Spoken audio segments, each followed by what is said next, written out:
வணக்கம் உறவுகளே, மீண்டும் மற்றொரு தீபம் தொலைக்காட்சியின் உறவுகள் சங்கமம் நிகழ்ச்சியினூடாக சந்திக்கின்றோம். நிகழ்ச்சி தயாரிப்பில் கலந்து கொள்ளும் நண்பர் நேதாஜியோடு உங்களை சந்திப்பது NT ஜெகன்.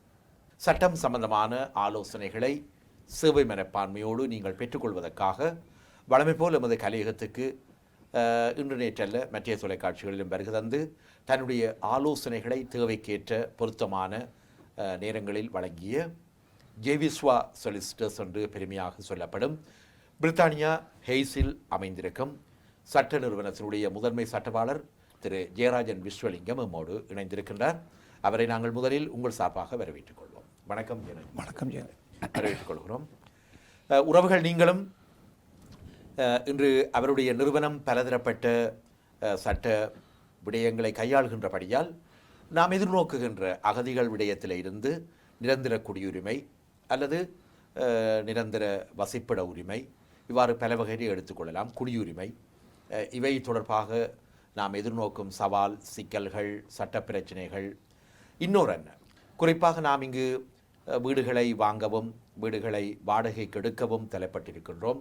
அந்த வகையில் வீடுகள் வாங்கும் போது ஏற்படக்கூடிய பிரச்சனைகள் அல்லது நாங்கள் தேவையான சரியான ஆவணங்களை சமர்ப்பிக்க வேண்டிய தேவைகள், இதற்கப்பால் குடியிருப்பாளர்களுக்கும் அதாவது வீட்டிலே குடியிருக்க போபவர்களுக்கும் டெனன்ஸுக்கும் அதே நேரம் வீட்டு உரிமையாளர்களுக்கும் இடையில் தெரிந்தோ தெரியாமலே ஏற்படக்கூடிய சில முரண்பாடுகள், இவற்றை எவ்வாறு சட்டபூர்வமாக தீர்த்து கொள்ளலாம். அதைவிட இங்கு நாங்கள் இப்பொழுது வீடுகளை வாங்கி உரிமையாக வைத்திருக்கின்றோம். அயல் வீட்டாரோடு ஏற்படக்கூடிய வேலி பிரச்சனையாக இருக்கலாம், வேறு வேறு பிரச்சனைகள் எழக்கூடிய சந்தர்ப்பங்கள் இருக்கின்றன. அவை எவ்வாறு தீர்க்கப்பட வேண்டும், இவை போன்றவற்றையும் நீங்கள் கேட்டுக்கொள்ளலாம். அந்த வகையில் இன்று நாங்கள் முதலில் சில அகதிகள் விடயத்திலே கரிசனை கொண்டு நாங்கள் இன்று பிரித்தானியாவை பொறுத்தவரையிலே அகதிகள் பிரச்சினை தலை தூக்கி இருப்பதை நீங்கள் பார்க்கலாம். குறிப்பாக பிரித்தானியாவுக்கும் பிரான்ஸுக்கும் இடையே இருந்த துறைமுக நகரான கலேயில் சட்டபூர்வம் இல்லாமல் தங்கியிருந்த ஆயிரக்கணக்கான 6500க்கும் மேற்பட்ட அகதிகளை வலுக்கட்டாயமாக அங்கிருந்து அவர்களுடைய தங்குமிடங்களையும் அகற்றி வெளியேற்ற தொடங்கியிருக்கிறார்கள். அதிலே தங்கியிருந்த பிள்ளைகள் ஏற்கனவே பிரித்தானியாவுக்கு ஒரு மனிதாபிமான அடிப்படையில் வரவழைக்கப்பட்டுள்ள ஒரு செய்தியும் இப்பொழுது நாங்கள் அறியக்கூடியதாக இருக்கிறது. எனவே அதிலே பிள்ளைகளுக்கான வசதிகள், அகதி விடயங்களையும் நாங்கள் எமது சட்டவாளர் திரு ஜெயராஜன் விஸ்வலிங்கிடம் கேட்டுக்கொள்ளலாம். குறிப்பாக நாங்கள் அதிலிருந்தே தொடங்கலாம் என்று பார்க்கின்றோம். இந்த சைல்டு ரெஃப்யூஜிஸ் என்று சொல்லக்கூடிய சிறு பிள்ளைகளுக்கான அகதிகள் உரிமை பிரச்சனை இன்று தலைதூக்கி இருக்கிறது. அதுக்கு விசேடமான கவனம், அது மட்டுமல்ல அங்கு சென்ற பல மனிதாபிமான நடவடிக்கையாளர்கள் உடனடியாகவே அதில் மிக கரிசனை கொண்டு அழுத்தம் கொடுத்ததாகவும் அதன் பின்னர் பலதரப்பட்ட பிரச்சனைகளை ஆராய்ந்த பிரித்தானிய அரசாங்கம் உடனடியாகவே பிள்ளைகளை வரவழைத்திருக்கிறது. இதற்காக இது இப்போ உங்களுக்கு பார்த்தீங்கன்னு சொன்னால் best interest of the child, எந்த ஒரு குடும்ப பிரச்சனையாக இருந்தாலும் சரி, ஒரு அகதி அந்தஸ்தாக இருந்தாலும் சரி, இல்லை அகதி அந்தஸ்தில் இப்போ ஒரு பேரண்ட்ஸோட சில்ட்ரன் வருதுன்னு சொன்னால் அந்த சைல்டை மைண்ட் பெஸ்ட்டு எது சைல்டுக்கு நல்லது அதை தான் செய்யணும். இப்போ நாங்கள் முந்தியெல்லாம் கேள்விப்பட்ட நியூஸ் வந்து இப்போ பேரண்ட்ஸ் இங்கே பிள்ளைகள் அங்கே அப்படி பிரிஞ்சிருந்தாக்கள் எல்லாம் அரசாங்கம் வந்து வேற வச்சு ஹைகோர்ட் கூட ஆர்டர் போட்டால் இல்லை இங்கே எடுக்க சொல்லி வந்து ஆர்டர் போட்டது என்னென்னு சொன்னால் அந்த சைல்டு வந்து யாரோடு இருக்கிறது பெஸ்ட்டு. அது சில வழியில் வந்து அந்த அவை சொந்த நாட்டுக்கு அனுப்ப வேண்டிய ஒரு நல்லதாக இருந்தால் அது அப்படியும் செய்யக்கூடிய வாய்ப்புகள் இருக்குது. இப்போ அதே நேரத்தில் ஏற்கனவே வந்து டேவிட் கேமரோன் முதல் நீங்கள் பார்த்தீங்கன்னா தெரியும், அவர் சொல்லியிருக்கிறார் வந்து இப்படி அகதியில் வந்து நாங்கள் அங்கேருந்து எடுப்ப வேண்டும். இப்போ சிரியான்னு சொன்னால் இப்போ சவுதியிலேயோ இல்லை ஈரான்லேயோ அங்கே எங்கே தங்கியிருக்கிறோமோ அதுலேருந்து கொஞ்சம் அகதி அந்தஸ்தை ஏற்றுக்கொள்வோம், இங்கேருந்து எடுக்க மாட்டோம். ஏன்னு சொன்னால் அது ஒரு இன்ஃப்ளக்ஸ் ஆகிடும். அது நிறைய பேர் வந்து இங்கே எடுக்கிற இப்போ கலையில் சில எடுக்கிறேன்னு சொன்னால் அதில் நிறைய பேர் வந்திருப்பீங்கன்னா தங்களை சூஸ் பண்ண சொல்லி, அப்போ அதை என்கரேஜ் பண்ணுறதாக மக்களை வந்து இந்த நாட்டுக்கு வாங்கன்னு சொல்லி, அப்போ நாங்கள் அங்கேருந்து எடுப்போம், இங்கேருந்து எடுக்க மாட்டோம். ஒரு 5000 பீப்புளை நாங்கள் அக்செப்ட் பண்ண வருஷத்துக்குன்னு சொன்னால் இப்போ அவை வந்து என்ன சொன்னால் ஸ்ட்ராட்டஜிக்கலி வந்து இப்போ ஒரு ஆக்களை என்கரேஜ் பண்ணாமல் இருக்கிறதுக்காக நாங்கள் அங்கே பிரச்சனை இருந்தால் அங்கேருந்து செலக்ட் பண்ணுறோம். ஏன்னா யூஎன்லேருந்து முதல்ல பார்த்தீங்கன்னா மலேசியா அந்த நாடுகளில் இருந்த தமிழர்கள்லாம் வந்து இப்போ அக்செப்ட் பண்ணப்பட்டு அங்கே அனுப்பப்பட்டது. நிறைய ஃபின்லாண்டு அப்படி இப்படி நாடுகளுக்கெல்லாம் அனுப்பப்பட்டது. அந்த நாடுகள் வந்து கொஞ்சம் ரெஃப்யூஜியை அக்செப்ட் பண்ணது. அதே மாதிரி அந்த சிஸ்டம் இங்கே இருக்குது வந்து.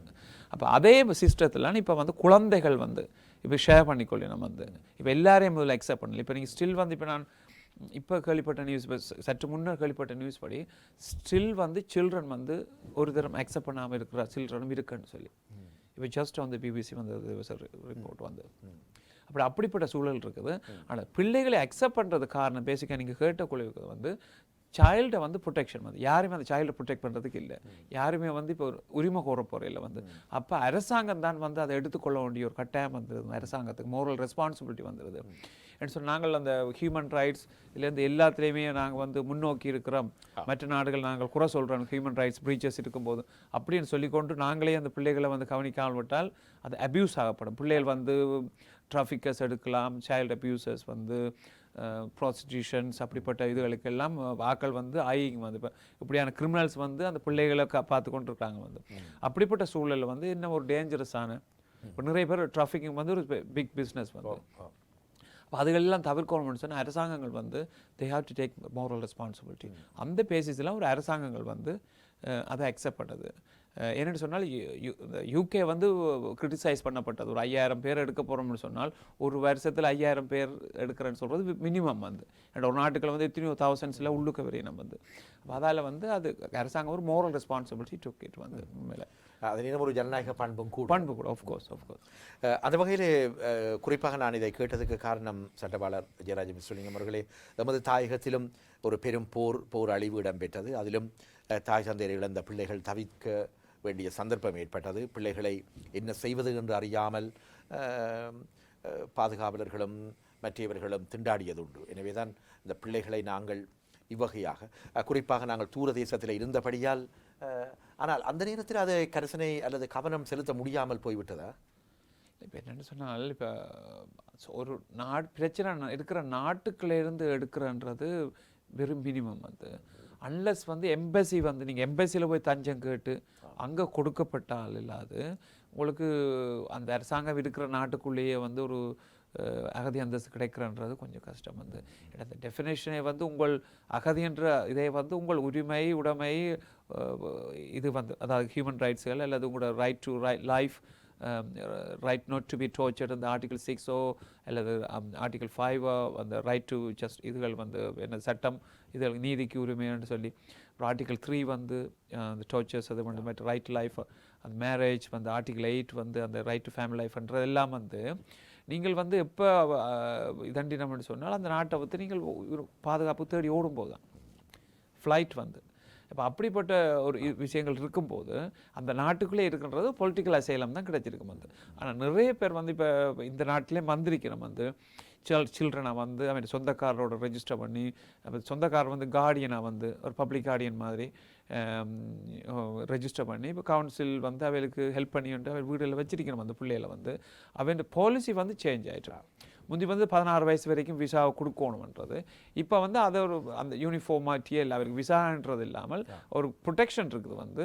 ஆனால் அவர் வந்து 16 வயசு பிறகு உங்களுக்கு அந்த கேஸை வந்து கேட்டு அவருக்கு என்ன பிரச்சனைன்னு கேட்டு பிறகு வந்து இப்போ பார்த்தீங்கன்னு சொன்னால் டைரெக்டாக வந்து நீங்கள் படிக்கிற ஸ்கூல்கள் அல்லது படித்த ஸ்கூல் நீங்கள் எந்த ஸ்கூல்னு சொல்கிறீங்களோ அந்த ஸ்கூலுக்கு கால் பண்ணி அவள் ஹெட் டீச்சர்ஸ்கிட்ட கதைச்சி இப்போ இப்படி ஒரு ஆள் இருக்குது அவன் பேரண்ட்ஸ் எங்கே இருக்குன்னு சொல்லி அவள் ரீபேட்ரியேட் அவள் வந்து திருப்பி அனுப்புறதுக்குரிய நடவடிக்கைகள் வந்து. ஏன்னா சைல்டு வந்து பேரண்ட்ஸோடு தான் பெட்டர் ஆஃப் வந்து அந்த ஆர்குமெண்ட்ஸில் வந்து அப்படி நடந்துட்டு இருக்குது. அப்போ அப்படி ஒரு பிரச்சனையும் ஒன்று இருக்குது வந்து. இப்போ எங்களோட நாட்டிலேருந்து வந்து குழந்தைகளாக வந்து அகதியாக வந்து இப்போ கிளைம் பண்ணாக்களுக்கு வந்து அது வந்து நீங்கள் ஸ்ட்ராங்கான ரைட்டை வந்து இப்போ இருக்கிறாக்களோட இருக்கணும்.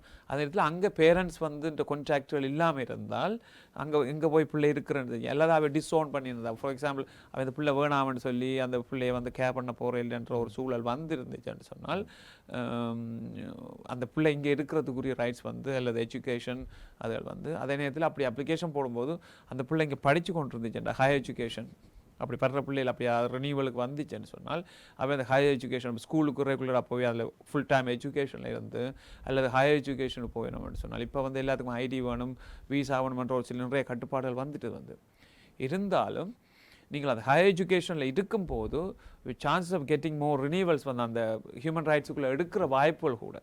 ஏன்னு சொன்னால் இங்கே இருக்கிற பேர் அந்த ஆண்ட்ஸோ அல்லது அங்கிள்ஸோ அவன்ற அவையில் பிரிட்டிஷ் சிட்டிசனாக இருக்கும்போது இவர் அவன் ஃபேமிலியில் ஒரு மெம்பராக இருக்கும்போது அந்த ஃபார்மல் ரைட் வந்து உங்களுக்கு ஃபேமிலி ரைட் டு ஃபேமிலி லைஃப்ன்றது அந்த அவைகளுக்கும் ஒரு உரிமை ஒன்று இருக்குல்ல அவன் நீஸோ நெஃப்யூ வந்து அங்கே இருக்கும்போது மகள் மருமகன்னு சொல்லி இருக்கும்போது அவன் ரைட்டு வந்து ஒரு ஸ்ட்ராங்காக இருக்குது அப்போ அந்த ஃபார்மேட் அந்த அங்கே கான்டாக்ட் இல்லாத போது இந்த விசாவை ரினியூ பண்ணுறதுக்குரிய வாய்ப்புகள் இருக்குது இப்போ குழந்தைகளை வர்றது குறைவுண்டு நினைக்கிறேன் முதல்ல வந்தவர்களுக்கு வந்து இப்போ ரினியூவல் எல்லாம் வந்துட்டு இருக்குது அப்போ இது மேக் ஷோ பண்ணணும் வந்து சிலர் வந்து என்ன செய்யணும்னு சொன்னால் அந்த படிப்புகளை விட்டுட்டு வேலை போகிறது இல்லை வேலைக்கும் போகாமல் ரோட்டில் நிற்கிறது அப்படிப்பட்ட பழக்கங்கள் சிலருக்கு இருக்குது வந்து அது வந்து is going to be challengeable வந்து என்று சொன்னால் அவங்க வந்து சிம்பிளாக ரிஃப்யூஸ் பண்ணுறதுக்கு வாய்ப்பு இருக்குது வந்து என்று சொன்னால் there is no reason for you to stay என்று சொல்கிறதுக்கு வாய்ப்பு இருக்குது அப்போ எஜுகேஷன் அதுகள் வந்து வெரி இம்பார்ட்டன்ட் பிஹேவியரும் கிரிமினல் ரெக்கார்டுகள் அதுகள் வந்து கவனமாக இருக்கணும் சிறுவர்கள் என்னும் பொழுது எத்தனை வயதுக்கு உட்பட்டவர்களை நார்மலாக 16 வயசுக்கு உட்பட்டவர்கள் வந்து அவர் மற்ற 16க்கு மேற்பட்டால் வந்து டிஃப்ரெண்ட்டாக டீல் பண்ணிடணும் ஆனால் ஸ்டில் வந்து உங்களுக்கு 18 வரைக்கும் மேஜர் வந்து ஆனால் 16 வயசு வரைக்கும் தான் அந்த முந்தைய விசாக்கள் கொடுத்து அப்புறம் ரிவ்யூ பண்ணி தான் திரும்ப அடுத்த ரிவ்யூ பண்ணணும். சாதாரணமாக இப்பொழுது இப்போ உதாரணமாக இந்த துறைமுக நகரான கலே பிரான்சில் இருந்து அழைக்கப்பட்டு வந்த சிறுவர்கள் அநேகமாக இளம் தலைமுறையினர் இளைஞர்களாகவே காணப்படுகிறார்கள். அதனால் வயதை நிரூபிக்க வேண்டிய ஒரு திண்டாட்டம் பாதுகாப்பு பிரிவினருக்கும் ஹோம் ஆஃபீஸுக்கும் திகழ்ந்தது. ஆனால் அதை எவ்வாறு அவர்கள் வெரிஃபை பண்ண போகின்றார்கள் குறிப்பாக? இது வந்து ஒரு சேலஞ்சிங் வந்து என்னென்னு சொன்னால் இந்த டிஎன்ஏ டெஸ்ட்டுகள் அது எழுதுன்னு சொல்கிறது வந்து ஒன்று இருக்குது. இப்போ கண்ட்ரவர்ஷியலாக வந்து ஒரு டீத் பல்லை வச்சு வந்து வயசை வச்சு கண்டுபிடிக்கிற இதெல்லாம் செய்தது வந்து அப்போ இது சேலஞ்ச் தான் வந்து இப்போ நாங்களே ரியல் லைஃப்லேயே பார்க்குறோம். சிலர் வந்து உருவங்கள் வந்து சின்னதாக இருக்குது, வளர்ச்சி குறைவாக இருக்குது. அப்படி இருக்கும்போது அவர்கள் அந்த வயசு குறைந்தவர்கள் போல் இருக்குது வந்து. இப்போ ஃபார் எக்ஸாம்பிள் இப்போ சில நாடுகள்லேருந்து வந்தவர்கள் நான் இந்த நாட்டில் இப்போ ஃபார் எக்ஸாம்பிள் எத்தியோப்பியாவிலேருந்து வந்தார்கள் வந்து நான் சோமாலியாலேருந்து வந்தேன்னு சொல்லலாம். அல்லது நான் இந்த கிளானை சேர்ந்து நான் இப்போ ஃபார் எக்ஸாம்பிள் சோமாலியா அப்படிப்பட்ட நாடுகள் பார்த்தீங்கன்னா டிஃப்ரெண்ட் கிளான்ஸ் இருக்குது. அப்போ அந்த ஒரு ட்ரைப்ஸ் இருக்குது. அப்போ அவைகளுக்கு ஒரு சிலருக்கு பிரச்சனை இல்லாமல் இருக்கும், ஒரு சிலருக்கு பிரச்சனை இருக்கும். அப்போ அந்த ட்ரைப்ஸை சேர்ந்தாக்கள்னு சொல்ல அந்த ரீஜனை சேர்ந்தாக்கள் இப்போ மொகடிஷுன்னு சொன்னால் அங்கேருந்து வந்தனியான்னு சொல்கிறதுக்கு அவங்க லாங்குவேஜ் டெஸ்டிங் எல்லாம் இருக்குது வந்து லிங்குவிஸ்டிக் வந்து நீ எந்த ஆக்சனோட கதைக்கிறீங்க, எந்த ஏரியாவில் இப்படி கதைக்கிறதுன்னு சொல்லி. அதே மாதிரி இப்போ நம்ம ஸ்ரீலங்காலேருந்து வந்த ஆக்களுக்கு பார்த்தீங்கன்னு சொன்னால் ஸ்ரீலங்காலேருந்து நார்த்லேருந்து வந்த ஒரு மாதிரி, ஈஸ்ட்லேருந்து வந்த அந்த கொழும்புலேருந்து ஒரு மாதிரி, அப் கண்ட்ரிலேருந்து வந்த ஒரு மாதிரி கதைக்கிறோம். அப்போ அப்படி கதைக்கிறது இருக்குது வந்து. அப்போ அதை வச்சு லிங்குவிஸ்டிக் பிடிக்கலாம். அதே மாதிரி இப்போ வேறு நாடுகள்லேருந்து தமிழர்கள்னு சொல்லி வந்தாக்களும் இருப்பினம் வந்து. அதே மாதிரி தான் சில்ட்ரனுக்கு பார்க்கும்போது அந்த you have to spend lot of money வந்து அதில் வந்து இப்படியான டிஎன்ஏ டெஸ்ட்டுகள் அல்லது இப்படியான டீத் டெஸ்டிங் எல்லாம் வந்து ஒரு கண்ட்ரவர்ஷியலானது. ஆனால் இட்ஸ் டிஃபிகல்ட் வந்து சாதாரணமாக இப்பொழுது நாங்கள் ஒரு சிறுபடியத்தை உறவுகள் நாங்கள் உரையாடி கொண்டிருக்கும் பொழுது நீங்களும் உங்களுக்கு தேவையான சட்ட ஆலோசனைகளை சட்ட தேவைகளை பரிமாறிக்கொள்ளலாம். குறிப்பாக இப்பொழுது பிரித்தானியாவில் இடம்பெற்ற சர்வஜன வாக்கெடுப்பின் பின்னர் பிரித்தானியா ஐரோப்பிய ஒன்றியத்திலிருந்து விலகுவதான முடிவை எடுத்தது. அதன் பின்னர் இங்கு வாழ்கின்ற ஐரோப்பிய யூனியன் மக்கள் நாமும் அடங்குவோம். அதே நேரம் வெளிநாட்டில் ஐரோப்பா நாடுகளிலே ஐரோப்பிய யூனியன் நாடுகளில் வாழ்கின்ற பிரித்தானிய குடிமக்கள் அதிலும் நாங்களும் அடங்குகின்றோம் சிலர். எனவே இவர்களுக்கு என்ன வகையான சாதக பாதக தீர்ப்புகள் ஒரு சில இப்பொழுது வெளிவந்திருக்கின்றன, இவை தொடர்பாகவும் நீங்கள் கேட்டறிந்து கொள்ளலாம். மற்றும் உங்களுடைய தனிப்பட்ட பிரச்சனைகள் கூட இங்கே கேட்டு அறிந்து கொள்ளலாம். அவ்வகையான சட்ட தேவைகளை ஜேவிஸ்வா சொலிசிட்டர்ஸ் நிறுவனம் கையாள்கின்றது என்பது குறிப்பிடக்கூடியது. குறிப்பாக இந்த இளைஞர்கள் என்பதும் விடயத்தில் இப்பொழுது அழைக்கப்பட்ட இளைஞர்கள் சிறுவர்கள் நீங்கள் சொன்ன குறிப்பிட்ட வயதுக்கு உட்பட்டவர்கள் சரி, அவர்களுக்கான அகதி தஞ்சம் வழங்கப்பட்டு அவர்களுக்கு தேவையான வசதிகள் காலத்தில் கொடுத்து அவர்களுடைய வாழ்வு தொடங்குகிறது. சில வேளைகளில் அவருடைய பெற்றார் அந்தந்த நாடுகளில் இருக்கக்கூடிய சூழ்நிலை இருந்தால் இவர்கள் வளர்ந்த பின்பு அல்லது இவர்களுடைய குடியுரிமை ஏற்கப்பட்ட பின்னர் அவர்கள் வரவழைக்கப்படக்கூடிய வாய்ப்புகள் இருக்குமா? குடியுரிமை என்றதை இப்போ வந்து பார்த்தீங்கன்னு சொன்னால் 18 வயசுக்கு மேற்பட்டால் தான் நீங்கள் வந்து நார்மலாக குடியுரிமை அப்ளை பண்ண முடியும். அன்லஸ் வந்து உங்களுக்கு பேரண்ட்ஸ் வந்து பிரிட்டிஷ் சிட்டிசன்ஸ் வந்து நீங்கள் அது மற்றது நீங்கள் வந்து வெளிநாட்டில் பிறந்தால் ஒரு சட்டம் வந்து இங்கே நாட்டு பிறந்தால் வந்து ஒரு சட்டம் வந்து அப்போ உங்களோட best interest of the child வந்து ப்ரூவ் பண்ணப்படணும். இந்த சைல்டு வந்து பிரிட்டிஷ் ஆக்குறேன்னு சொன்னால் அந்த பிள்ளைக்கு வந்து நான் காட்டணும் இந்த பிள்ளை வந்து அங்கே ஒரு இப்போ ஃபார் எக்ஸாம்பிள் டூ பேரண்ட்ஸ் ஒரு அந்த ஊரில் வந்து அந்த பிள்ளை மட்டும்தான் இருக்குது. இங்கே வந்து இன்லோஸோ அல்லது ஆன்ஸோ அதோட சொல்லி யாரோட இருக்கிறோம் வந்து இப்போ அந்த சைல்டுக்கு அங்கே போகிறதுக்கு ஒரு பர்பஸ் இல்லை அந்த பிள்ளை வந்து ஒரு பெர்மனன்ட் செட்டில்மெண்ட் ஸ்டேட்மெண்ட்டுக்கு வந்துட்டுது இப்போ அந்த சைல்டை வந்து பிரிட்டிஷ் ஆகிறதுக்கு நீங்கள் வந்து ரெப்ரசன்டேஷன் மேக் பண்ணணும் வந்து ஹோம் ஆஃபீஸுக்கு வந்து இந்த பிள்ளை வந்து இப்படி சூழல் இருக்குது நாங்கள் பிரிட்டிஷ் சிட்டிசன் என்னுடைய பிள்ளைகள் பிரிட்டிஷ் சிட்டிசன் இவர் வந்து கசினோ நெஃபியோ அல்லது என்னோட உறவை சொல்லி இவருக்கு அங்கே ஃபியூச்சர் இல்லை அப்போ இந்த சைல்டு வந்து பிரிட்டிஷாக இருக்கிறதா பெஸ்ட்னு சொல்லி நாங்கள் வந்து ஹோம் ஆஃபீஸுக்கு எழுதி அந்த டிஸ்கிரிப்ஷனில் வந்து அது கொடுக்கும் வந்து இட்ஸ் நாட் அ ரைட் வந்து இட்ஸ் நாட் அ ரைட் வந்து இட்ஸ் நாட் அ ப்ரிவிலேஜோட இந்த நேஷனாலிட்டின்றது ப்ரிவிலேஜ் கிடையாது வந்து அப்போ இந்த கேட்டகரிக்குள்ளே நீங்கள் சொல்கிற கேட்டகரிக்குள்ளே அப்போ அதால் வந்து ஹோம் ஆஃபீஸுக்கு ரெப்ரசன்டேஷன் பண்ணி தான் அவளுக்கு அதை மாதிரி சொன்னேன் சும்மா நார்மலாக நடக்கிற விஷயம் இல்லை 18 வயசு ஆயிட்டுன்னு சொன்னால் அவை வந்து they can make own decision வந்து அப்போ அவைட்டு மெரிட்ஸில் வந்து அவை தே ஹேவ் டு அப்ளை அந்த கேரக்டர் இருக்கணும் மென்டல் கெப்பாசிட்டி இருக்கணும் லாங்குவேஜ் பாஸ் பண்ணணும் வந்து அந்த பேசிக் இதுகள் இருந்து ரெசிடென்ஸ் ப்ரூஃப் இது இருக்குது வந்து கிட்டத்தட்ட 5 இயர்ஸ் இங்கே வந்து ஒரு ப்ரீச் இல்லாமல் இருக்கணும் அதுக்கப்புறம் அந்த நியூ ரூல்ஸ் இப்போ கேரக்டர்ஸுக்கு வந்து நியூ ரூல்ஸ் இப்போ நீங்கள் ரெசிடென்சி இஷ்யூ இருந்துச்சுன்னு சொன்னால் ஃபார் எக்ஸாம்பிள் நீங்கள் 3 இயர்ஸ் இப்போ நீங்கள் வந்துட்டீங்க ஒரு 5 இயர்ஸுக்குள்ளே உங்களுக்கு செட்டில்மெண்ட் கிடச்சிட்டு 6 இயர்ஸில் 6 இயர்ஸ் செட்டில்மெண்ட் கிடச்சிட்டு ஆனால் முதல்ல வந்து உங்களுக்கு நிறைய அன்லோஃபுல்லாக ஒர்க் பண்ணது இங்கே வந்து வீசா இல்லாமல் ஒர்க் பண்ணது அப்படிப்பட்ட இல்லை அது ஏதாவது ஒரு கிரிமினல் ரெக்கார்ட் வந்து அப்படிப்பட்ட இஷ்யூ இருக்கும்போது அவை வந்து அதுகளெல்லாம் கருத்தில் எடுக்கும்போது உங்களுக்கு கிடைக்காம இருக்கலாம் அதே மாதிரி நீங்கள் வந்து இங்கே ரிப்போர்ட் பண்ண ஒரு கண்டிஷன் இருக்குது அந்த கண்டிஷனை நீங்கள் வந்து ரிப்போர்ட் பண்ணாமல் இருந்து அப்புறம் சப்சிக்வெண்ட்டாக நீங்கள் எடுத்து கொடுத்துட்டோம் வந்து ஆனால் அந்த இஷ்யூ எல்லாம் எடுப்பினோம் வந்து அப்போ அவை என்ன சொல்லிடும் from the time you know to the home ஆஃபீஸ்ன்னு சொல்லி எப்போ நீங்கள் கடைசி திரும்ப ஹோம் ஆஃபீஸுக்கு ரெகுலேஷனுக்கு வந்தீங்களோ அவங்களோட கான்டாக்டில் வந்தீங்களோ அதுலேருந்து 10 இயர்ஸ் நீங்கள் இருந்தால் தான் கொடுப்போம்னு சொல்லி அப்படி நேஷனாலிட்டி சட்டங்கள் இருக்குது வந்து அப்போ இட் டிபெண்ட்ஸ் ஆன் வந்து எப்படி யாருக்கு என்ன மாதிரி கொடுக்குறோன்னு சொல்லி காம்ப்ளிகேட்டடான விஷயம் வந்து எனவே நாங்கள் இது தொடர்பான ஒரு பொது விடயத்தை நாங்கள் ஜெயராஜன் விஸ்வலிங்கம் அவர்களிடமிருந்து பகிர்ந்து கொண்டோம் நாங்கள் வேறு விடயங்களுக்கும் செல்ல இருக்கின்றோம் நீங்களும் இந்த சந்தர்ப்பத்தில் உங்களுக்கு தேவையான சட்ட ஆலோசனைகளை பெற்றுக்கொள்ளலாம் குறிப்பாக எம்மளது நிலைகளை பொறுத்தவரையில் இங்கு அகதி தஞ்சம் கோரியவர்கள் இன்னும் அவர்களுக்கான விண்ணப்பங்கள் ஏற்கப்பட்டோ நிராகரிக்கப்பட்டோ முடிவு தெரியாதவர்கள் ஏற்கப்பட்டவர்கள் இவ்வாறு பலதரப்பட்டவர்கள் வாழ்கின்றார்கள் பின்பு நிரந்தர குடியுரிமைக்காக விண்ணப்பிப்பவர்கள் இவ்வாறு நீண்டு செல்கிறது குறிப்பாக இந்த சந்தர்ப்பத்திலே ஒரு நிலையில் சட்டபூர்வம் இல்லாமல் ஒரு தொழிலை அல்லது ஒரு தொழில் ஸ்தாபனத்தில் புகுந்து வேலை செய்வதை கண்டறிந்தால் புதிதாக ஏதாவது கடுமையான சட்டங்கள் ஏதாவது உருவாகி இருக்கின்றதா இப்போ வந்து எம்ப்ளாயீஸ் வந்து ஹெவியாக வந்து ஃபைன் பண்ண போகிறது அதே மாதிரி வேலை செய்கிற ஆட்களுக்கும் முந்தைய எம்ப்ளாயருக்கு அடித்து போட்டு இப்போ ஃபைன் அடிச்சுட்டு விடணும் இப்போ வேலை செய்கிறதை வந்து அது வந்து அப்போ முந்தைய ஒரு 5,000 10,000 ஆனால் 5,000 தான் போட்டிருந்தது இப்போ அப் டு 20,000 நாங்கள் செய்யலாம் அப்படின்ற மாதிரி சொல்லிட்டு வரணும் வந்து அப்போ வந்து மீள முடியாது அப்புறம் அது என்னன்னு சொன்னால் பிறகு அந்த இமிக்ரேஷன் நீங்கள் அந்த நேஷனாலிட்டி அதில் அப்ளை பண்ணுற திரும்ப சப்ஸ்டிக்வெண்ட்டாக கிடைச்சால் வந்து அப்புறம் அந்த காசு எல்லாமே ஒரு பெனால்ட்டி வந்து அப்போ அந்த கொஸ்டின்ஸ் வந்து உங்கள் வீசா எக்ஸ்டெண்ட் பண்ணும்போது உனக்கு ஏற்கனவே ஃபைன் பண்ணப்பட்டதா இல்லை நீ ஏதாவது சிவில் பெனால்ட்டி எதுவும் பே பண்ணாமல் இருக்கிறியான்னு சொல்லி கேள்வியெல்லாம் வருது அப்போ என்ன செய்யணும்னு சொன்னால் திரும்ப நீங்கள் அப்ளை பண்ணும்போது they may be doing credit check இப்போ உங்களோட பர்சனல் செக்கை வந்து ஹோம் ஆஃபீஸில் செக் பண்ணி டேட்டா பேஸில் செக் பண்ணி அதெல்லாம் இப்போ டைம் எடுக்கிற நார்மலாக 6 மாதம் எடுக்கிறது வந்து என்ன சொன்னால் உங்களுக்கு கிரிமினல் செக் மட்டுமே இப்போ அந்த சிவில் செக்கள் எல்லாம் செய்ய வேண்டியிருக்குது கவுண்டி கோட் ஜட்ஜ்மெண்ட்ஸ் வந்து இல்லை ஹோம் ஆஃபீஸில் ரெக்கார்ட் இருக்குது அவங்களுக்கு இப்படி ஃபைன்கள் இதை பே பண்ணாமல் இருக்கும்னு சொல்லி அப்போ அந்த கேசஸில் வந்து இதுக்கு என்ன செய்யணும் சொன்னால் ஃபார் எக்ஸாம்பிள் நீங்கள் ஒரு கேட்டகரி வீசாவில் இருக்கிறீங்க அன்லோஃபுல்லாக வேலை செய்கிறீங்க அப்புறம் மேரி பண்ணுறீங்க மேரி பண்ணி போட்டு நீங்கள் ஒரு செட்டில்மெண்ட்டுக்கோ அல்லது நேஷனாலிட்டிக்கு அப்ளை பண்ணும்போது அவை இப்படிப்பட்ட ஹிஸ்ட்ரி இருந்துச்சுன்னு சொன்னால் அதுக்கு வந்து அப்ளை பண்ணிவிடும் அது அப்போ அப்ளை பண்ணும்போது என்ன நடக்கும்னு சொன்னால் நீங்கள் ஃபைனை பே பண்ணாமல் இருப்பீங்க பெரும்பாலும் உங்களுக்கு ஃபைன் அடித்தா நீங்கள் பே பண்ண போகிறதில்ல இப்போ ஹாஸ்பிட்டலுக்கு போகும்போது ஹாஸ்பிட்டல் பில்ஸ்கள் வருது விசா இல்லாதவர்கள் ப்ரெக்னெண்ட்டாக இருக்கிற உமன் அல்லது டெலிவர் பண்ணும்போது பேபியை அவைகளுக்கு பில்ஸ்கள் வரலாம் வந்து ஒன்றுமெல்லாம் ப்ரைவேட்டாக உங்களுக்கு வீசா ஒன்றும் இல்லாட்டி அவை சொல்லிவிடணும் நீ என்ஹெச்எஸ்க்கு பே பண்ணணும்னு சொல்லிவிடும் அந்த பில்ஸ் எல்லாம் பே பண்ணும் போது அது ரெக்கார்ட் ஆகிடுது வந்து அப்புறம் என்ன செய்யணும்னு சொன்னால் அந்த கொஸ்டின்ஸ் எல்லாம் கூட அப்ளிகேஷன் செய்யும் போது கேட்பினம் வந்து அது ஒரு காரணம் காட்டி ரிஃப்யூஸ் பண்ண இருக்குது அப்போ இது வந்து ஒரு பீனலைஸ் பண்ணுற ஒரு இடத்துல மட்டும் இல்லை இட்ஸ் ஹேவ் மல்டிபிள் எஃபெக்ட் வந்து வேறு இடங்களில் வந்து பலப்பட்ட பிரச்சனைகளை கொண்டு வரலாம் வந்து அப்போ அதில் வந்து கொஞ்சம் கவனமாக அதில் அந்த வேலை செய்கிற அப்படிப்பட்ட விஷயங்கள் வந்து கவனமாக இருக்கணும் வந்து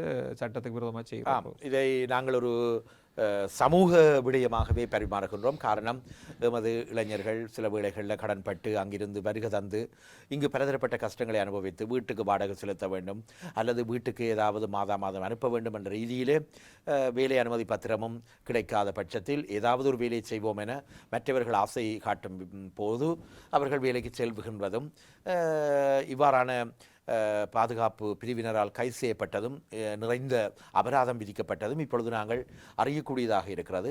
சில வேளைகளில் இந்த அபராத தொகையை இப்பொழுது வேலை வழங்குனர் சில வேளை அவரிடம் பணம் இருக்கும், அபராத தொகையை வழங்குவார் அல்லது வேறு வேறு சட்ட பிரச்சனைகளை எதிர்கொள்ளுவார்.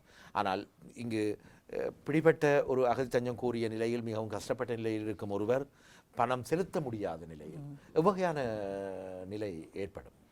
கஷ்டமான ஒரு சூழல் நாங்கள் சட்டத்தை பின்பற்றணும், சட்டத்தை என்ற ஒரு பொசிஷன் இருக்கிறார்கள் நாங்கள் இறக்கப்படலாம் ஆனால் அது வேலை செய்ய என்று சொல்கிறது தப்பு வேலை செய்கிறது சட்டத்துக்கு விரோதமானது. அப்போ ஒரு சேட் தான் இப்போ சர்வைவல்ன்றது ஒரு இஷ்யூ ஆயிடுது. ஆனால் அரசாங்கம் என்ன சொல்லுதுன்னு சொன்னால், நீங்கள் இப்போ உங்களுக்கு கேசஸ் எல்லாம் கன்சிடர் பண்ணப்பட்டு ஒன்றுமே இல்லைன்னு சொன்னால் நீங்கள் இந்த நாட்டில் இருக்கக்கூடாது போங்கன்னு சொல்லி, இந்த நாட்டில் இருக்கக்கூடாதுன்னு சொல்லி. அப்போ அதில் என்ன தடங்கள் இருக்குன்னு சொன்னால், இப்போ ஹியூமன் ரைட்ஸ் ஆர்குமெண்ட்ஸ்கள் அல்லது இப்போ நீங்கள் ஹைகோர்ட்டில் அப்ளிகேஷன்ஸ் போடும்போது அது ஸ்டாப் பண்ணப்படுது. அது அப்படிப்பட்ட விஷயங்கள் நடக்குது. அப்போ அரசாங்கத்துக்கு ஒரு சார்பாக தெரிஞ்சாலும் கூட, அதாவது ஒரு ஆள் எப்படி சப்போர்ட் பண்ணுது என்று சொல்லி தெரிஞ்சாலும் கூட, எந்த இதுவுமே குற்றம் கண்டுபிடிக்கப்படும் போது தான் தண்டனை கிடைக்குது. ப்ரிசம்ப்ஷனை வச்சு செய்ய முடியாது. அப்போ இப்போ அதால் தான் சட்டத்தை அரசாங்கம் இறுக்கி கொண்டு வருது. இறுக்கி பெனால்ட்டியை கூட்டி இப்படிப்பட்ட நடவடிக்கை எடுக்கும்போது அதுக்கு டிஃப்ரெண்ட்டான வேறு வேறு தண்டனைகளை கொடுக்குறார்கள். டிட்டரண்ட்னு சொல்கிறது இப்போ அப்படிப்பட்ட விஷயங்கள் ஈடுபடக்கூடாதுன்னு சொல்லி. அப்போ இப்படி அன்லவ்ஃபுல்லாக வேலை செய்யும்போது அது ஒரு பெரிய மேசிவான எஃபெக்டை கொண்டு வருது. அது அவர்களுடைய ஃப்யூச்சரில் உங்களுக்கு ஃபார் எக்ஸாம்பிள் நீங்கள் ஒரு 20 இயர்ஸோ இல்லை 15 இயர்ஸாக நீங்கள் இருக்கிறீங்கன்னு சொன்னால், அப்படி பிடிபட்டு அப்படி பிரச்சனை வரும்போது அந்த 20 இயர்ஸுக்கு அப்புறம் உங்களோட ஹியூமன் ரைட்ஸ்க்கு அப்ளிகேஷன் போடும்போது உங்களுடைய கேரக்டரை பார்ப்பினோம். இப்போ இவ்வளோ காலம் எப்படி வாழ்ந்தனீன்ற கேள்வியெல்லாம் வருது. நான் ஃப்ரெண்ட்ஸ் அண்ட் ஃபேமிலி ஹெல்ப் பண்ணது என்னன்னு சொல்லி. இப்போ அதால் இப்போ நீங்கள் பார்த்தீங்கன்னு சொன்னால், நீங்கள் முதல்ல கதைக்கும் ஒரு இன்ஃபார்மலாக கதைக்கும் போது சொன்ன அந்த வீட்டு வாடகைகள் அது இதுகள் அந்த தனியாக எடுக்கிறதுகள் எல்லாம் பிரச்சனை அப்போ அவர்களுக்கு அது ஒரு மல்டிபிள் எஃபெக்ட் அந்த உங்களுக்கு கிடைக்கும் அன்லோஃபுல் பிடிபட்டுச்சுன்னு சொன்னால் அது நடக்கிறது வாய்ப்பு. உங்களுடைய சட்ட நிறுவனம் ஜெய் விஸ்வா சொலிசிட்டர்ஸ் இன்று பலதரப்பட்ட வழக்கறிஞர்களை உள்ளடக்கி இருக்கிறது. பல வழக்குகளை பல சமூகத்தினரிடம் கையாள்கின்றது. அந்த வகையிலே நாங்கள் எமது சமூகத்துக்கு தேவையான சில விடயங்களை நாங்கள் ஒரு விழிப்புணர்வான விடயமாக கூறுவதனால் மிகவும் கவனமாக இருக்கலாம். நாங்கள் தெரிந்தோ தெரியாமலோ சில வேளைகளில் சில கேளிக்கையாக கூட செய்து போவோம். கேளிக்கை எனும் பொழுது நாங்கள் ஒரு உதாரணமாக அநேகமாக இங்கே ஒரு பிரித்தானியாவிலே மற்ற நாடுகளை விட அபராத தொகை செலுத்துவது என்பது மிகவும் கண்டிப்பான ஒரு விடயமாக இருக்கிறது. இப்போ நான் பிரான்ஸ், ஜெர்மனி அல்லது மற்ற ஐரோப்பிய நாடுகளோடு ஒப்பிடும் போது அவ்வாறு தெருக்களிலே அவர்களை எந்த விதமான அவதானமான கருத்துக்களையும் போடுவதில்லை. இங்கு அது இடம் இருக்கும். உதாரணமாக ஒரு முக்கியமான இடத்திலே நீ மது அருந்தினால் உனக்கு 1000 பவுண்ட்ஸ் வரை அபராதம் செலுத்தலாம் என்று போடப்பட்டிருக்கும். சில வேளைகளில் நீ டிக்கெட் இல்லாமல் அல்லது உனக்குரிய சரியான பயணச்சீட்டு இல்லாமல் பயணம் செய்தால் சில வேளைகளில் இவ்வளவு தூரம். எனவே இவ்வளவு தூரம் என்ற ஒரு மேக்சிமம் தொகையை போட்டிருப்பார்கள். அது என்ன வகையில் தீர்மானிக்கப்படும்? ஒரு சட்ட ஆலோசனையுடன் பின்பு நாங்கள் அணுக வேண்டுமா, அல்லது உதாரணமாக நான் ஒரு மது அருந்தும் இடத்தில், தவறான இடத்திலே மது அருந்தின இடத்துல அல்லது சிறுநீர் கழித்த இடத்துல நான் போலீசாரிடம் கைப்பற்றப்படுகிறேன், எனக்கு அவர்கள் உடனடியாக தீர்மானிக்கிறார்கள். அதை நான் பின்பு எதிர்த்து சட்ட ஒரு ஆலோசகருடன் அல்லது சட்ட வல்லுநருடன் தொடர்பு கொண்டு செய்யலாமா? அல்லது இல்லை, நீங்கள் பெனால்ட்டி இப்போ சில விஷயங்கள் கோர்ட்டில் கிரிமினல்னு சொல்லி ப்ரூவ் பண்ணப்படும் போது அதில் எஃபெக்டுவல் டிஃப்ரென்ஸ் இருக்குது. நீங்கள் ஒரு ஃபிக்ஸ் பெனால்ட்டி போகும்போது அது சில வேளை கிரிமினல் ரெக்கார்டுக்கு போகாமல் இருக்குது. அதே கோர்ட் கேஸ்ன்னு சொல்லி நீங்கள் ப்ரூவ் பண்ண இப்போ ஒரு மேஜிஸ்ட்ரேட் கோர்ட்டோ அதில் போய் தண்டும் போது கிரிமினல் ரெக்கார்ட் அந்த ஒரு ப்ரூவ் பண்ண போடும்போது அது டிஃப்ரெண்ட்டாக இருக்கும். பட் அது கோஸ்ட் லீகல் கோஸ்ட். இப்போ நீங்கள் செய்த விஷயத்தை செய்யலைன்னு சொல்லி நீங்கள் ஆர்கியூ பண்ணிட்டு போகும்போது நீங்கள் ப்ராசிக்யூஷன், அதாவது இப்போ சிபிஎஸ் காசு க்ரௌன் ப்ராசிக்யூஷன் சர்வீஸின் லீகல் இதுக்கு கண்ட்ரிபியூட் பண்ண முடியும் வரும். அது மாதிரி விக்டிம் சர்ச் சார்ஜ்னு சொல்லி இப்போ போலீஸ் வந்து இருக்குன்னா அவையில் வந்து 15-20 பவுண்ட்ஸ் நார்மலாக போடுவேன் விக்டிம் சர்ச் சார்ஜ். இப்போ அதே மாதிரி வந்து இப்போ கவுன்சில் அந்த கோர்ட் ஃபீஸ் வந்து அந்த கவுன்சிலோ இல்லை கவுன்சில் யார் பீனலாக யார் உங்களை ப்ராசிக்யூட் பண்ணினோம்னு சொல்லி ரெகுலேட்டரி க்ரைமா அல்லது வந்து நோபல் க்ரைம். அப்போ சில வழியில் நீங்கள் அந்த அப்படிப்பட்ட விஷயங்களை வந்து கதைக்கலாம் வந்து. ஆனால் வந்து அதன் எஃபெக்ட் வந்து இப்போ போலீஸ் வந்து இப்போ நார்மலாக உங்களுக்கு பீனலைஸ் பண்ணுதுன்னு சொன்னால் நீங்கள் செய்தன்னு சொல்கிறதுக்கு இல்லை. அப்போ அப்படிப்பட்ட விஷயங்களை நீங்கள் வந்து சேலஞ்ச் பண்ணும்போது இப்படியான எஃபெக்ட்கள் இருக்குது. மற்றது இட்ஸ் அன்லைக்லி வந்து அன்லஸ் தேர் திங்ஸ் கிளியர்லி மிஸ் அண்டர்ஸ்டூட்னு சொல்லி இப்போ தவறுதல் நடந்துட்டு தான் உண்மையில் நீங்கள் அதை செய்யலை, வேறு ஆள் செய்தது அது உங்களை வந்து இல்லை பிடிபட போச்சுன்னு சொல்லி சில வந்து இந்த டிராஃபிக் ஆஃபென்சஸ் நீங்கள் சொல்கிற மாதிரி நீங்கள் ட்ரை பண்ணியிருக்க மாட்டீங்க, வேறு ஒரு ஆள் ட்ரை பண்ணியிருக்கும், ஆனால் உங்களுக்கு நோட்டீஸ் வந்திருக்கும். அல்லது உங்களுக்கு வந்து அந்த பெனால்ட்டி நோட்டீஸ் வந்து உங்களுக்கு அனுப்புகிறேன்னு சொல்லி கிடைக்காம இருந்திருக்கலாம். அல்லது நீங்கள் அட்ரஸ் மூவ் பண்ணியிருக்கலாம், அல்லது டிரைவிங் லைசன்ஸ் வெஹிக்கிள் வந்து வேறு இடத்துல ரெஜிஸ்டர் பண்ணி கொடுத்தா உங்களுக்கு கிடைக்காம இருக்கலாம். இப்படி பல விஷயங்கள் இருக்குது வந்து. அப்படிப்பட்ட தவறுதலாக நடந்துட்டேன்னா ஆஃப்கோர்ஸ் இது வேர்த் சேலஞ்சிங் வந்து. ஃபார் எக்ஸாம்பிள் இந்த கார் டிரைவிங் லைசன்ஸ் அதை இருக்கலாம் வந்து. இப்போ நிறைய பேர் மினி கேப் ட்ரை பண்ணுவோம், அல்லது இப்போ இன்சூரன்ஸ் இருக்குது வந்து. இப்போ சப்போஸ் வந்து நீங்கள் செய்துன்ட்டு ஒத்துக்கொள்ளக்கூடாது. அதே இதில் சில விஷயங்களை வந்து நாங்கள் ப்ராக்டிக்கலாக யோசிக்கிறேன். இதை போய் நான் திரும்ப செய்து இவ்வளோ காசு செலவழிச்சு என் வேலையெல்லாம் போட்டுட்டு தான் சொல்லி உண்மையில் நீங்கள் கிரிமினலாக இருக்க மாட்டீங்க. ஆனால் இப்படிப்பட்ட பிரச்சனைக்காக ஒரு பெனால்ட்டி பே பண்ணிட்டு போக மாட்டேன் யோசிப்பேன். அது பிரின்சிபலாக கொள்கை ரீதியில் எடுக்கிற நீங்கள் சொல்கிற மாதிரி அந்த கொள்கை ரீதியாக இருந்துச்சுன்னு சொன்னால் ஆஃப்கோர்ஸ் நீங்கள் கன்சல்ட் பண்ணலாம் வந்து, அதுக்கு நடவடிக்கை எடுக்கலாம். அதே மாதிரி வந்து இப்போ இது இன்சூரன்ஸ் வந்து இப்போ கார் சம்மந்தப்பட்ட விஷயங்களுக்குன்னு சொன்னால் இன்சூரன்ஸ் எல்லாம் ஹையாக வரும் வந்து. ஏற்கனவே நீங்கள் இப்போ டிரைவிங் லைசன்ஸு இல்லாமலோ அல்லது வந்து இன்சூரன்ஸ் இல்லாமலோ இல்லை எம்ஓடி இல்லாமல் அல்ல ஒரு டயர் வந்து இன்ஃப்ளைட்டடோ அல்லது அண்டர்ஃப்ளைட்டட் டயர்ஸ் வந்து பிரச்சனையாக இருக்கலாம், இல்லை அந்த த்ரெட் இல்லாமல் இருக்கலாம், இல்லை ஸ்பீடிங்காக இருக்கலாம், இல்லை ட்ரிங்க் ட்ரைவாக இருக்கலாம். அப்படிப்பட்ட சூழலில் ஃபார் எக்ஸாம்பிள் நீங்கள் சில வழியில் வந்து ட்ரிங்க் ட்ரைவெல்லாம் பார்த்தீங்கன்னு சொன்னால் சில பீப்புள் வந்து ரிஃப்யூஸ் பண்ணியிருப்போம் வந்து ரிஜெக்ட் பண்ணியிருப்போம் வந்து டெஸ்ட் எடுக்கிறதுக்கு வந்து பிரெத் டெஸ்ட் வந்து சில பிளட் எடுக்கப்பட்டிருக்கலாம், அல்ல அதில் ஏதாவது டெக்னிக்கல் ஃபால்ட் இருக்குதா, அல்லது ஸ்பீட் கன் வச்சு எடுப்பினோம் வந்து பார்த்தீங்கன்னு சொன்னால் அது ஸ்பீட் கன்லேயே வந்து பிரச்சனைகள் இருக்கலாம் சிலவில் வந்து. அதில் வேலிடேட் எல்லாம் நிறைய விஷயங்கள்லாம் இருக்குது, டெக்னிக்கல் இஷ்யூஸ். அப்படிப்பட்ட விஷயங்களுக்கு சேலஞ்ச் பண்ணலாம்.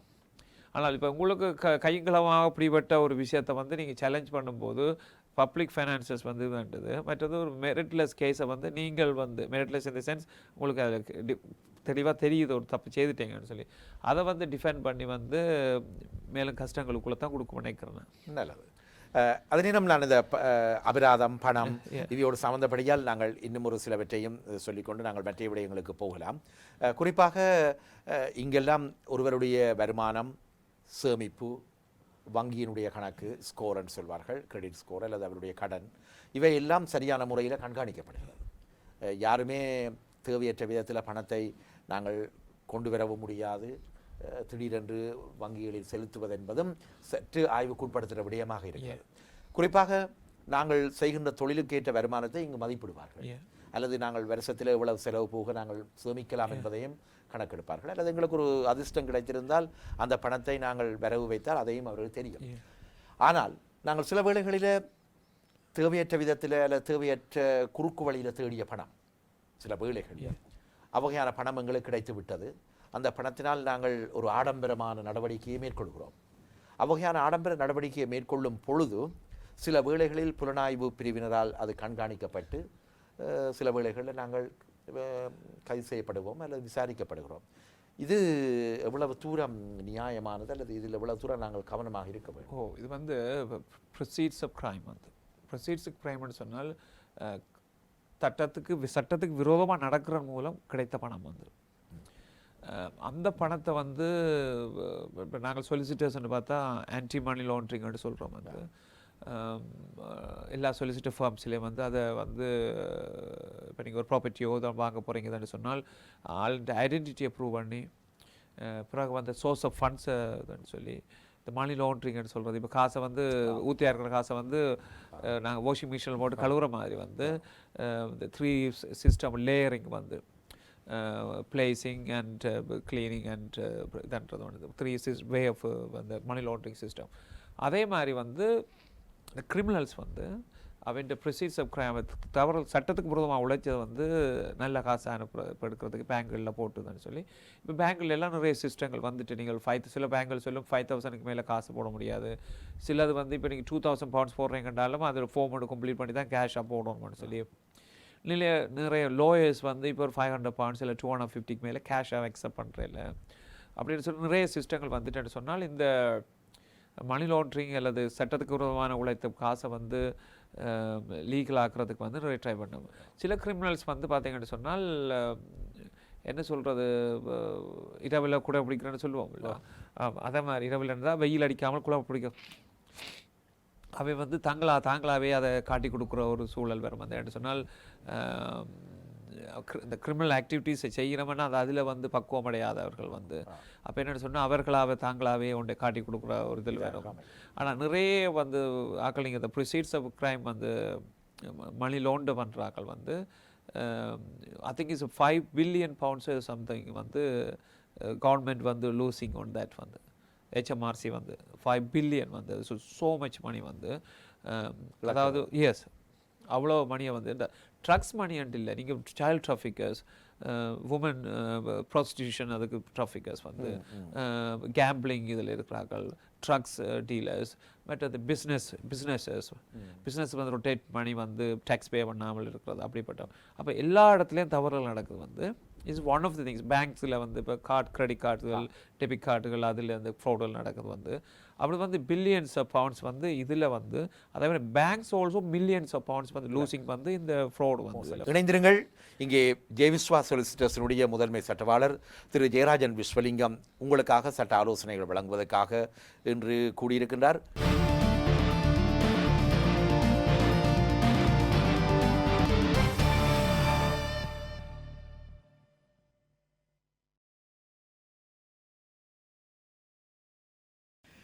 மீண்டும் இணைந்திருக்கின்றோம். இன்றைய தீபம் தொலைக்காட்சியின் உறவுகள் சங்கமம் நிகழ்ச்சியினூடாக.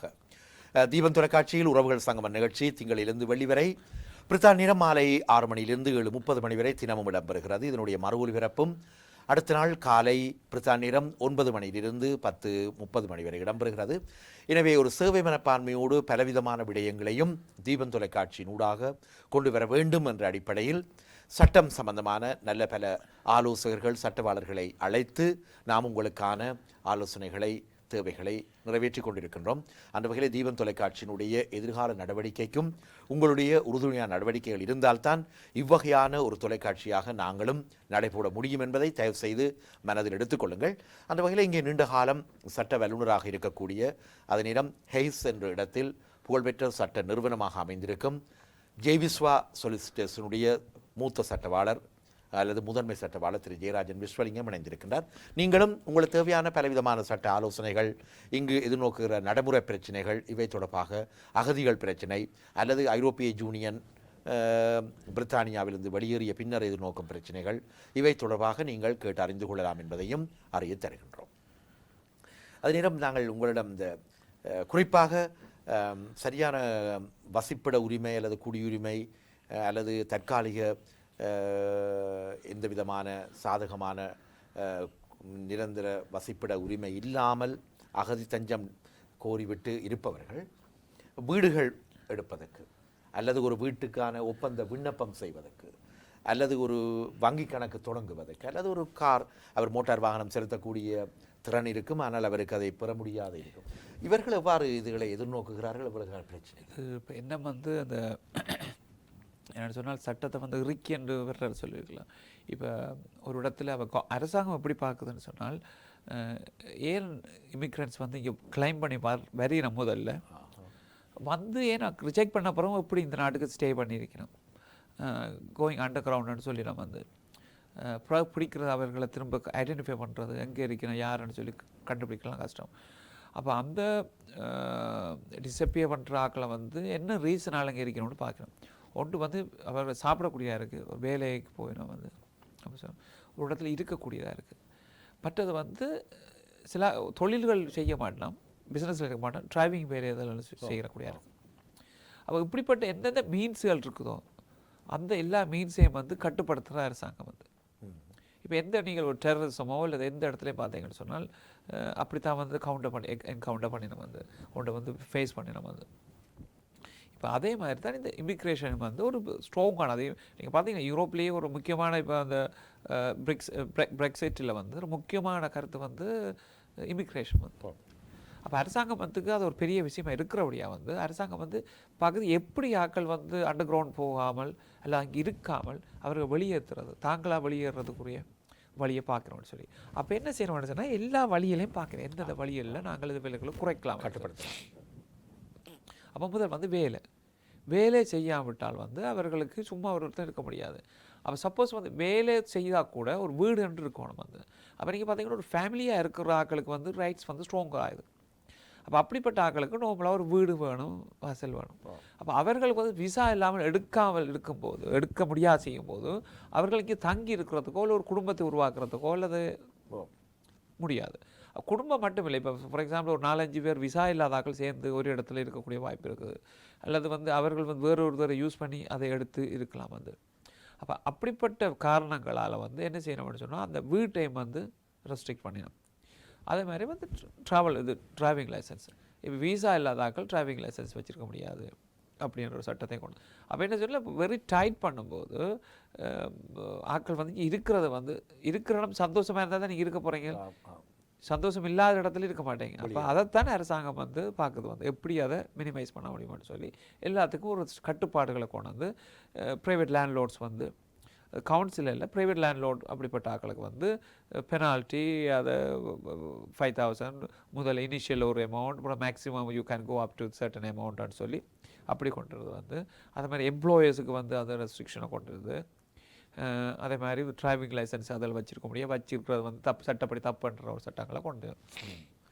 இதை மீறி உதாரணமாக ஒரு இலக்க அடிப்படையில் அல்லது தனக்கு தெரிந்தவர் என்ற அடிப்படையில் ஒரு வீட்டு உரிமையாளர் அல்லது வீட்டு சொந்தக்காரர் அவரை தங்குவதற்கான இடங்களை கொடுத்தால் அது வித்தியாசமாக பார்க்கப்படும். அதாவது நீங்கள் வந்து அவர்களுக்கு வந்து இப்போ நீங்கள் ஃப்ரெண்ட்ஸோ ஃபேமிலியோட ஸ்டே பண்ணுறதுக்கும் நீங்களும் ஒரு வீட்டை வாடகைக்கு எடுத்துக்கிறதுக்கும் வித்தியாசம் இருக்குது. அப்படியா? ஏன் இப்போ நீங்கள் வந்து தனியாக ஒரு வீட்டை வந்து வாடகை கொடுக்கும்போது அது பெரிய எஃபெக்டாக வருது வந்து. தனிப்பட்டவராக இருக்கலாம், அதை குடும்பம் சார்ந்தும் இருக்கலாம், எப்படியும் இருக்கலாம். நீங்கள் தனிப்பட்டதுக்குள்ள வந்து லேண்ட்லோர்ட் வந்து அந்த கிரிமினல் அதாவது அந்த இமிக்ரேஷன் ஸ்டேட்டஸ் செக் பண்ணணும். ஹோம் ஆஃபீஸ்லையுமே அந்த ஃபெசிலிட்டிஸ் இருக்குது வந்து ஒரு ஆள் செக் பண்ணுறதுக்கு வந்து. ஜனவரியிலேருந்து ஒரு சட்டமாக வந்தது வந்து இங்கிலாண்டில் மட்டும்தான் அது அப்ளை ஆகுது. அதாவது வேல்ஸ், ஸ்காட்லாண்ட் அதற்கு இல்லை ஐலண்டு அதற்கு அப்ளை ஆகாது. இங்கிலாண்டில்னா அது டைட்டாக கொண்டு வந்துருக்காங்க. இவ்வகையான சட்டம் இறுக்கமாக்கப்படுவதற்கு முன்னர் மிகவும் இலகுவாக இருந்தது. அநேகமாக எல்லா வீடுகளிலும் அவர்கள் வீடுகளிலும் கூட பலரை தங்க வைத்து வாடகைகள் அறவிட்ட நிலைகள் இருக்கின்றன, இன்றும் இருக்கலாம். ஆனால் இப்பொழுது மிகவும் சட்டம் இறுக்கமாக்கப்பட்ட பின்பு ஒரு அச்சம் இருக்கிறது.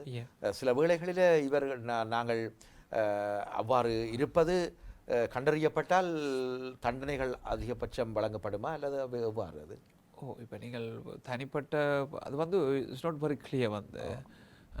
ஆனால் வந்து நீங்கள் ஒரு தனிப்பட்ட ஆளுக்கு வந்து வாடகை என்று சொல்லி நீங்கள் ஒரு டெனன்சி அக்ரிமெண்ட் அவருக்கு ஒரு ரைட்டை உருவாக்கும் போது அங்கே தான் பிரச்சனை வருது. ஒரு ஒப்பந்தம் கொடுத்துதான்னு சொல்லி உறவினர்களை வைத்திருப்பதற்கு தண்டனை கொடுப்பன்றது அது கொஞ்சம் அன்லைக்லி என்று நான் நினைக்கிறேன். நல்லது. நீங்கள் அறிந்த வரையில் உங்களோட சட்ட நிறுவனம் அறிந்த வரையில் இவ்வகையான பிரச்சனைகள் இந்த சட்டங்கள் கொஞ்சம் இறுக்கமாக்கப்பட்ட பின்பு எவ்வளவு தூரம் குறைந்துள்ளதை கணக்கெடுப்புகள் அல்லது கணிப்பீடுகள் வெளிப்படுத்தி இருப்பதை நீங்கள் ஒரு சட்டவாளராக பார்க்குறீங்க? ஓரளவு இப்போ ஒரு இந்த பிரித்தானிய கன்சர்வேட்டிவ் அரசாங்கம் பதவியிட்ட பின்பு இவையெல்லாம் மிகவும் இறுக்கமாக கடைப்பிடிப்பதை அவர்களே வீடுகளுக்கு அலைவதையும் சரியான கோர்வைகள் கேட்கப்படுவதையும் ஆவணங்கள் கேட்கப்படுவதையும் ஒரு வீடு வாங்குவது போது கூட மிகவும் இறுக்கமான சட்டங்கள். எனவே இவை மூலம் சற்று அதாவது இப்போ நீங்கள் பார்த்தீங்கன்னு சொன்னால் அந்த நிறைய விஷயங்கள் வந்து ஒன்று ஒரு இன்டர் டிபெண்டன்சி வந்து ஒரு விஷயம் வந்து தனித்து ஸ்டாண்ட் அலோன் கிடையாது. இது வந்து ஒன்றோட ஒன்று கனெக்ட் சம்மந்தப்பட்டது. இது சட்டத்துக்கு விரோதமாக ஒரு ஆள் உழைத்த பணம் என்று சொன்னால் அது சட்டப்பணமா அப்படின்ற அதை வந்து இல்லீகல் மணியான்ற ஒரு கொஸ்டின் வருது. அதோட வந்து கிரிமினல் ஆக்டிவிட்டீஸில் செய்கிறாக்களும் வந்து அண்டர் கிரவுண்டில் இருக்கிறோம் வந்து. இது வந்து இப்போ நிறைய விஷயங்கள் ப்ராஸ்டியூஷன்ஸ், அப்யூசஸ், அடிமையாக வச்சுருக்கிறது, ஸ்லேவரி, மாடர்ன் ஸ்லேவரின்னு சொல்லி நிறைய விஷயங்கள் இதால் உருவாகுது வந்து. அப்போ அப்படிப்பட்ட விஷயங்கள் இருக்கிறதால வந்து இட்ஸ் நாட் இல்லீகல் ஒர்க்கிங் மட்டும் கிடையாது. இப்படி ஒரு சிஸ்டத்தில் வந்து நிறைய ஸ்ப்ரெட் ஆகுதுன்னு சொன்னால் இப்போ பாதிக்கப்படுறாங்க. இப்போ நீங்கள் இப்படி ஒரு சட்டம் வந்துட்டுது, இதால் நிறைய பேர் பாதிக்கப்படுவாங்கன்றதும் இருக்குது. இதில் வந்து இப்போ வல்னரபிள் பீப்புள் வந்து பெண்கள் இல்லை குழந்தைகள் அல்லது முடியாத ஆண்கள் கூட இப்படிப்பட்ட ஒரு இடத்துல இருக்க முடியாது, வாழ முடியாதுன்னு சொல்லும்போது இதை அப்யூஸ் பண்ணுறார்கள். அவர்களை வந்து யூஸ் பண்ணக்கூடும், ஏன்னா போகிறதுக்கு இடம் இல்லாதாக்கள் அப்படின்னு சொல்லி. அப்போ அதுகள் எல்லாம் வந்து இப்படி இருந்துச்சுன்னு சொன்னால் நிச்சயமாக வந்து நீங்கள் போலீஸ் அதில் கம்ப்ளைண்ட் பண்ணி நீங்கள் உங்களுக்குன்னு சொல்லி இப்போ டொமஸ்டிக் ஒர்க்கர்ஸாக வந்தவர்களுக்கெல்லாம் ஒரு இதுகள் இருக்குது வந்து. அது மாதிரி அப்படி இப்போ அப்யூஸ் பண்ணப்பட்டார்கள், டிராஃபிக் பண்ணப்பட்ட வந்து இங்கே வீடுகளில் வேலைக்கு வச்சுக்கப்பட்டு அவர் வெளியே போனால் போலீஸ் பிடிச்சிடும் அப்படின்னு சொல்லி அப்யூஸ் பண்ணப்பட்டால் நிச்சயமாக அரசாங்கத்துக்கிட்ட அதுக்கு அவர்களுக்கு ப்ரொடெக்ஷனும் இருக்குது. அது மாதிரி திருமணங்கள் செய்யப்பட்டு வந்து இங்கே வந்து வீடுகளில் வந்து அப்யூஸ் பண்ணப்படுற ஆக்களும் இருக்கிறோம் வந்து. அப்படி இருக்கு, ஆண்களோ பெண்களோ 2 விதத்துலையும் இருக்கலாம் வந்து. அதெல்லாம் வந்து அரசாங்கம் சொன்னால் அதுக்குரிய ப்ரொடெக்ஷன்ஸ் இருக்குது வந்து. இப்போ நீங்கள் கேட்ட கேள்விப்படி வந்து குறைந்திருக்க கொடுத்துக்கிட்டா அப்படி ஒரு ஸ்டாட்டிஸ்டிக்ஸ் வந்த மாதிரி தெரியும். ஆனால் நிச்சயமாக வந்து எஸ்டேட் ஏஜென்ட்ஸ், பேங்க்ல அக்கௌண்ட் திறக்க முடியாது. அந்த ஃபெசிலிட்டிஸ் வந்து அதுகள் வந்து சரியாக குறைஞ்சிருக்க வேணும் வந்து. என்ன சொன்னால் இத்தனை பேர் விசா இல்லாத ஆக்களும் பேங்க் அக்கௌண்ட் வச்சுக்கிறது இருக்குது. இப்போ அப்படியான ஆக்கள் வந்து விசா அக்கௌண்ட் திறக்க முடியாது. ஈவன் நீங்கள் வந்து ஒரு டெம்பரரி விசா, ஃபார் எக்ஸாம்பிள் ஒரு ஸ்பவுஸ் விசா இல்லை 2 வருஷமோ இல்லை அப்படி உங்களுக்கு விசா இருந்தால் கூட மோக்கேஜ் எடுக்கிறன்றது ஒரு சில பேங்கை தவிர மற்றதெல்லாம் வந்து மோக்கேஜ் கூட கொடுக்காதவங்களுக்கு வந்து ஒரு சர்டன் ஸ்டேட்டஸ் இருந்தால் தான் கிடைக்கும் வந்து. அப்படிப்பட்ட சூழலில் இருக்கிறபடியே அது குறைந்திருக்குன்னா சொல்லுவோம். நாங்கள் இன்னும் ஒரு முக்கியமான விடயம், இந்த ஆங்கில மொழி அறிவு. ஆங்கில மொழி அறிவு தனியாக குடியுரிமைக்கு மட்டும் பார்ப்பதில்லை. இப்பொழுது சில பப்ளிக் செக்டர் ஒர்க்ஸ், சாதாரணமாக பொது வேலைகளுக்கு கூட ஆங்கில அறிவு சாதாரண பட்சம் இருக்க வேண்டும் என்பது இது எவ்வளவு தூரம் பார்க்கப்படுகிறது? நீங்கள் வந்து இப்போ ப்ரொஃபஷனல் பீப்புள் பார்த்தீங்கன்னு சொன்னால் டாக்டர்ஸ், அப்படிப்பட்ட ப்ரொஃபஷனுக்கு வந்து இது சர்டன் டெஸ்ட் வந்து செய்தால் இங்கே வர்றோம் வந்து. அதுவும் சில கட்டுப்பாடுகள் இருக்குது வந்து. ஹாஸ்பிட்டல்ஸ்லேருந்து வேலை செய்கிறார்கள். அப்போ ஸ்ரீலங்காவில் ஹாஸ்பிட்டலில் வேலை செய்கிறார்கள். இங்கே அரசாங்கத்து மூலமே ஸ்பான்சரில் வந்து ஹாஸ்பிட்டல் இதெல்லாம் வேலை செய்யணும். அவைகளுக்கு கூட சர்டன் இங்கிலீஷ் ஸ்டாண்டர்ட் வந்து அங்கே பாஸ் பண்ணி தான் வரணும். இப்போ நம்மளே அங்கே டீச்சர்ஸ் வேலை செய்துட்டு இங்கே வர்றவர்கள் டீச்சிங் அதில் போகணும்னு சொன்னால் சர்டன் ட்ரைனிங் இருக்குது, அதுக்கு போகணும். டீச்சர்ஸ் ட்ரைனிங்னா டீச்சர்ஸ் ட்ரைனிங் முடிக்கணும். அல்லது இங்கே கிரிமினல் செக்கை தவிர வந்து கேரக்டர் கிரிமினல் செக்கை தவிர சர்டன் குவாலிஃபிகேஷன்ஸ் இருக்கணும். அதே மாதிரி இப்போ நாங்கள் இந்த நார்மல் லைஃப்பில் பார்க்குறோம் வந்து ப்ரொஃபஷனல் பீப்புள் வந்து இப்போ அமெரிக்கா போகிறோன்னா டோஃபல்னு சொல்லி டெஸ்ட் இருக்குது. அது டோஃபல் டெஸ்ட்டில் சர்டன் பாயிண்ட்ஸ் எடுக்கணும். பிஸ்னஸ் ஸ்டடீஸ் பண்ண போகிறீங்க, டாப் யூனிவர்சிட்டிஸுக்கு போக போகிறீங்கன்னா அதை டோஃபல் செய்யணும், பிகாஸ் நோன் லாங்குவேஜ் இருக்கும்போது. அதே மாதிரி இங்கே வந்து யூரோப்பியன் ஃப்ரேம் ஒர்க்கில் வந்து என்னென்னு சொன்னால் இப்போ நாங்கள் சொல்கிறது A1, A2, B1, B2, C1, C2 சொல்லி இருக்குது. இப்போ நீங்கள் வந்து ஒஃபிஷியலாக போகிறோன்னு சொன்னால் அந்த C1, C2 ஸ்டாண்டர்ட் வந்து இது அது C1, C2 என்னென்னு சொன்னால் உங்களுக்கு டிகிரியுடைய இங்கிலீஷ் படிக்கிறீங்களோ அதன் ஸ்டாண்டர்ட் வந்து ஓகே, அது கிராஜுவேட்டுக்குரிய ஸ்டாண்டர்ட் வந்து அந்த ஸ்டாண்டர்ட் செய்திருந்தால் யூ கேன் கோ வந்து. இப்போ நீங்கள் பார்த்தீங்க இப்போ சில நாடுகள் இன்றைக்கி டீச்சர்ஸ் எல்லாம் வரையணும், அவர்கள்லாம் அந்த டெஸ்ட்டுகள்லாம் எடுத்து ப்ரூவ் பண்ணி தான் இங்கே வந்துட்டு. இப்போ சவுத் ஆஃப்ரிக்கா மெயினாக லாங்குவேஜ் இருந்தாலும் சவுத் ஆஃப்ரிக்கா அப்படி நாடுகளில் வரும்போது கூட இங்கே சர்டன் ரெக்குவயர்மெண்ட்ஸ் இருக்குது. இந்தியாவிலேருந்து டீச்சர்ஸ் வரணும், ஃபிலிப்பைன்ஸ்லேருந்து டீச்சர்ஸ் வரணும், சைனாலேருந்து வரணும். அவை எல்லாருக்கும் வந்து ஒரு சர்டன் லாங்குவேஜ் டெஸ்ட் எடுத்து தானே அந்த ஸ்கூல் வந்து ஸ்பான்சர் பண்ணணும் வந்து. ஸ்கூல் இல்லாட்டி வந்து ஸ்டாண்டர்ட் இல்லாமல் கொடுக்க முடியாது. அப்போ அப்படிப்பட்ட செக்டர்ஸுக்கு போகிறேன்னு சொன்னால் டாக்டர்ஸ், நர்சஸ் அப்படின்னு சொன்னால் சர்டன் இங்கிலீஷ் லாங்குவேஜ் ஸ்டாண்டர்ட் வந்து ரெக்வயர்ட் வந்து. அந்த வகையில் மிக முக்கியமான சில நல்ல தகவல்களை நாங்கள் இன்று ஜெயராஜன் விஸ்வலிங்கம் அவர்களிடமிருந்து அறியக்கூடியதாக இருக்கிறது. இவை நாங்கள் அறிந்திருக்க வேண்டிய மிக முக்கியமான தேவைகள். சில வேளைகளில் நாங்கள் தாயகத்தில் அல்லது எங்களோட ஊரில் நல்ல வேலைகளை பார்த்திருப்போம், ஆங்கில அறிவு சில வேளையில் எங்களுக்கு குறைவாக இருந்திருக்கும், மற்ற அறிவுகள் நிரம்பியவர்களாக இருப்போம். இந்த ஆங்கில அறிவு குறைந்தவர்கள் இங்கு வந்து நாங்கள் அங்கு ஒரு ஆசிரியராக இருந்தோம், அங்கு ஒரு பொறியியலாளராக இருந்தோம், அல்லது அங்கு ஒரு மருத்துவச்சியாக இருந்தோம், இவ்வாறு இருந்தவர்கள் இங்கும் அதே தரப்பில் தகுதியில் வேலை தேட முற்படுவார்கள். எனவே அவர்களுக்கு இந்த ஆங்கில மொழி கல்வி இப்பொழுது ஒரு சவாலாக இருக்கிறது. எனவே தான் இவ்வகையானவற்றை இவர்கள் வேலை பிரத்யேகமாக படித்து பின்பு அதனால் IELTS இருக்குது வந்து. அதில் IELTS வந்து டிஃப்ரெண்ட் ஸ்டாண்டர்டில் இருக்குது வந்து. நீங்கள் சர்டன் ஸ்டாண்டர்டு போன பிறகு வந்து இப்போ நான் சொன்ன மாதிரி இந்த B1, B2 மேலே போயிட்டீங்கன்னு சொன்னாலே கூட இங்கிலீஷ் ஸ்டாண்டர்ட் வந்து அதில் வந்து பார்த்தீங்கன்னு சொன்னால் நாங்கள் A1 சொல்கிறது வந்து ஸ்பீக்கிங் லிசனிங் தான் நார்மலாக வந்து. அப்போ கதைக்கிறது கேட்டு நாங்கள் ஆன்சர் பண்ணக்கூடியது தான் வந்து நீங்கள் ஸ்டாண்டர்ட் மேலே போக போக ரைட்டிங் ரீடிங் எல்லாம் இருக்கும் அது. அப்போ அந்த ஸ்டாண்டர்டுக்கு மேலே போகிற வந்தால் நீங்கள் டோஃபல் அதுகள் மாதிரி இன்டர்நேஷ்னலாக ரெகனைஸ் வந்து. ஆனால் அதில் சர்டன் பாயிண்ட்ஸ் எடுத்துக்கணும். இப்போ டாக்டர்ஸ் என்ன சொன்னால் இப்போ 7 or 8 பாயிண்ட்ஸ் எடுத்துக்கணும்னு சொன்னால் அது கீழே இருக்கிற தொழில் போகிறாக்கள் வந்து 7 பாயிண்ட்ஸ் இல்லை 6.5 ஓடைய ஒரு டிகிரி படிக்கக்கூடியா இருக்கும். அப்போ அவங்க ட்ரெயின் பண்ண வேண்டிய ஒரு அவசியமாக வந்துடுது வந்து. அப்போ என்ன செய்யலாம்னு சொன்னால் இப்போ ஸ்கூல்களுக்கு அதை அப்ளை பண்ணி ஸ்கூல் கிளாஸ் அசிஸ்டன்ட் அப்போ போகிறீங்க டீச்சராக போகணும்னு சொன்னால் முதல் ஒரு கிளாஸ் அசிஸ்டண்ட்டாக அதை போய் வந்து அங்கேருந்து உங்களை இது பண்ணி அங்கேருந்து டெஸ்ட்டுகளை செய்து கொண்டு நீங்கள் அது பிறகு ஒரு ஃபுல் ஃப்ளெஜ் ஒரு டீச்சராகவோ ஒரு அல்லது மருத்துவம்னு சொன்னால் அதில் இருந்து கொண்டு சேர்ந்து ஒரு ஜிபியோ ஒரு ப்ராக்டிஸ்லையோ ஒரு அசிஸ்டண்ட்டாக சேர்ந்து கொண்டு அங்கே இருந்து கொண்டு நீங்கள் மேலே போகிறது வந்து ஈஸி வந்து. அதான் ஸ்டேயிங் வெளியில் இருந்து கொண்டு அதை ட்ரெயின் பண்ணி வரதோட உள்ளுக்குள்ளே போயிட்டு வர்றது வந்து உங்களுக்கு ஈஸி வந்து. அடுத்து மிக முக்கியமாக எமது மாணவர்கள், எங்கட மாணவர்கள் உட்பட வெளிநாட்டு மாணவர்கள், இந்த ஃபாரின் ஸ்டூடெண்ட்ஸ், இவர்கள் இங்கு ஒரு சந்தேகம் அல்லது ஒரு சட்ட தேவையோடு உட்பட்ட ஒரு கேள்வி இருந்தது.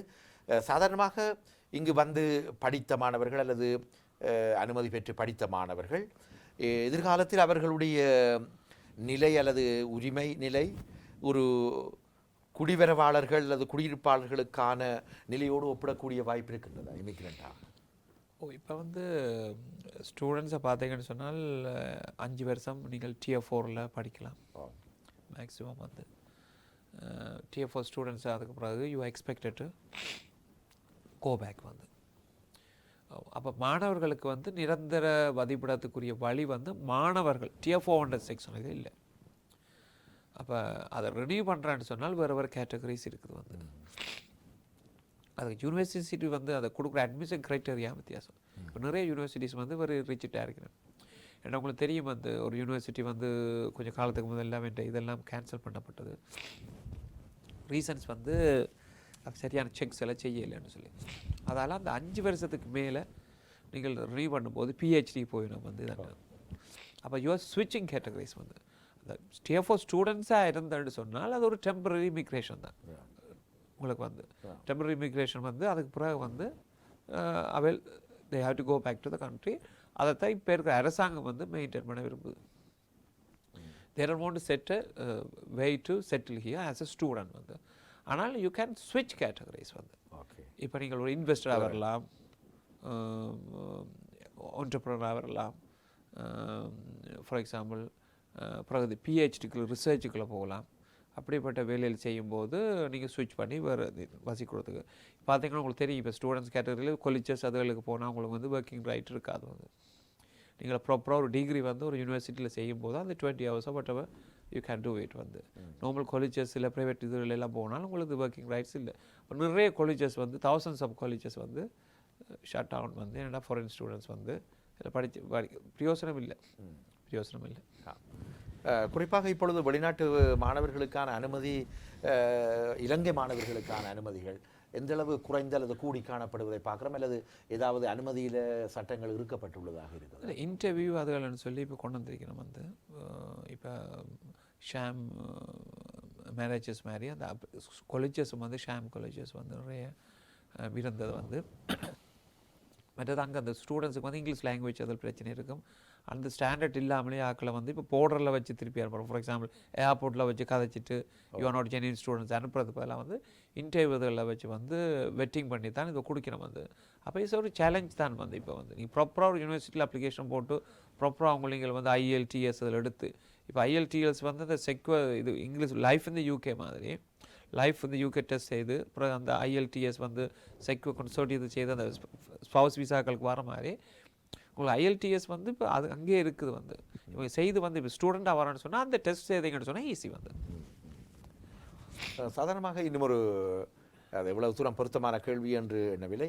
இங்கு 5 வருட படிப்புக்காக வந்த ஒரு மாணவன் அல்லது உயர்தர மாணவர்கள் இங்கு சில வேளைகளில் தன்னுடன் படிக்கின்ற இங்குள்ள குடியுரிமை பெற்ற ஒரு பிள்ளையை அல்லது ஒரு பெண்ணை அல்லது ஒரு ஆணை திருமணம் செய்ய வேண்டிய அல்லது காதலித்து திருமணம் செய்ய வேண்டிய சந்தர்ப்பம் ஏற்பட்டு விட்டது என்றால் அவருடைய குடியுரிமை நிலை எவ்வாறு பரிசீலிக்கப்படும்? நீங்கள் வந்து நார்மலாக வந்து இப்போ வந்து ஸ்பவுஸ் விசாக்கெலாம் ஸ்விட்ச் பண்ணுவீங்க வந்து 5 வருஷம் இருக்கணும் வந்து 5 வருஷம் வந்து ஜென்யூன் ரிலேஷன்ஷிப் இருந்துச்சுன்னு சொன்னால் 5 வருஷத்தில் வேணும். அதே மாதிரி அப்போ ஸ்டூடெண்ட்ஸ் இருக்கிறபடியாக வந்து அந்த இன்கம் த்ரெஷ்ஹோல்டு வந்து பிரச்சனை இருக்குது. நீங்கள் ஸ்பவுஸ் விசாக்களை போகிறோன்னு சொன்னால் அந்த பெண்ணு ஆணை வந்து உங்களை சப்போர்ட் பண்ணுறாக்கள் வந்து 18,600 எடுத்துகிட்டு இருக்கணும். அதே மாதிரி இப்போ டிகிரியை முடிக்காத ஆக்கள் தான் இங்கிலீஷ் லாங்குவேஜுகள் அப்படின்னு சொல்லி ஹேர்டல்ஸ் இருக்குது வந்து. ஆனால்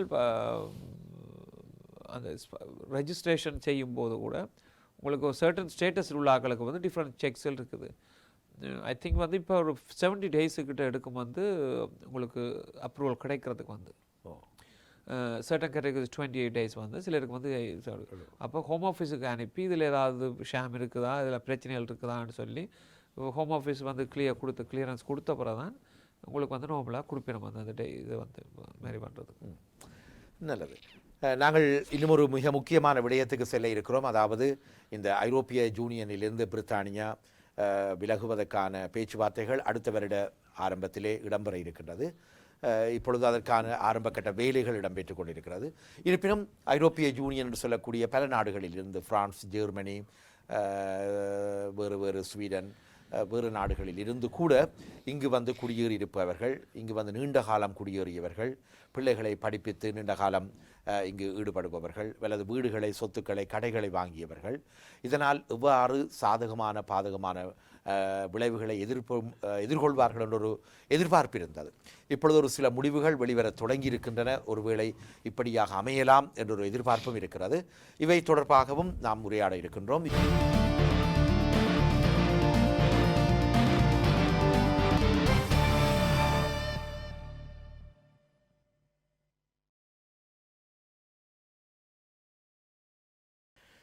நிறைவான பாகத்தோடு இணைந்திருக்கின்றோம். இன்றைய தீபம் தொலைக்காட்சியின் உறவுகள் சங்கமம் நிகழ்ச்சியினூடாக இங்கே பிரித்தானியாவில் லண்டனில் புகழ்பெற்ற ஹெய்ஸில் அமைந்திருக்கும் ஜேவிஸ்வா சொலிசிட்டர்ஸ் நிறுவனத்தினுடைய முதன்மை சட்டவாளர் திரு ஜெயராஜன் விஸ்வலிங்கம் இணைந்திருக்கின்றார். நாங்கள் முதல் இரு பாகத்திலும் குறிப்பாக சட்டபூர்வம் இல்லாத தொழிலை நாங்கள் செய்வதற்கு முற்படுவது, இதனால் ஏற்படக்கூடிய அபராதத் தொகை, வேறு விதமான அபராதங்கள், இந்த அபராதங்களை செலுத்த முடியாமல் போகும்போது ஏற்படக்கூடிய விளைவுகள், அல்லது ஒரு சட்ட ஆலோசனை பெற வேண்டிய தேவைகள், அடுத்து இந்த அகதிகள் சரியான முறையில் இங்கு அங்கீகரிக்கப்படாதவர்களுக்கு வீடுகள் எடுப்பது, அல்லது வங்கி கணக்கு தொடங்குவது, அல்லது ஒரு சாரதி அனுமதி பத்திரம் எடுப்பது தொடர்பான பிரச்சனைகள்.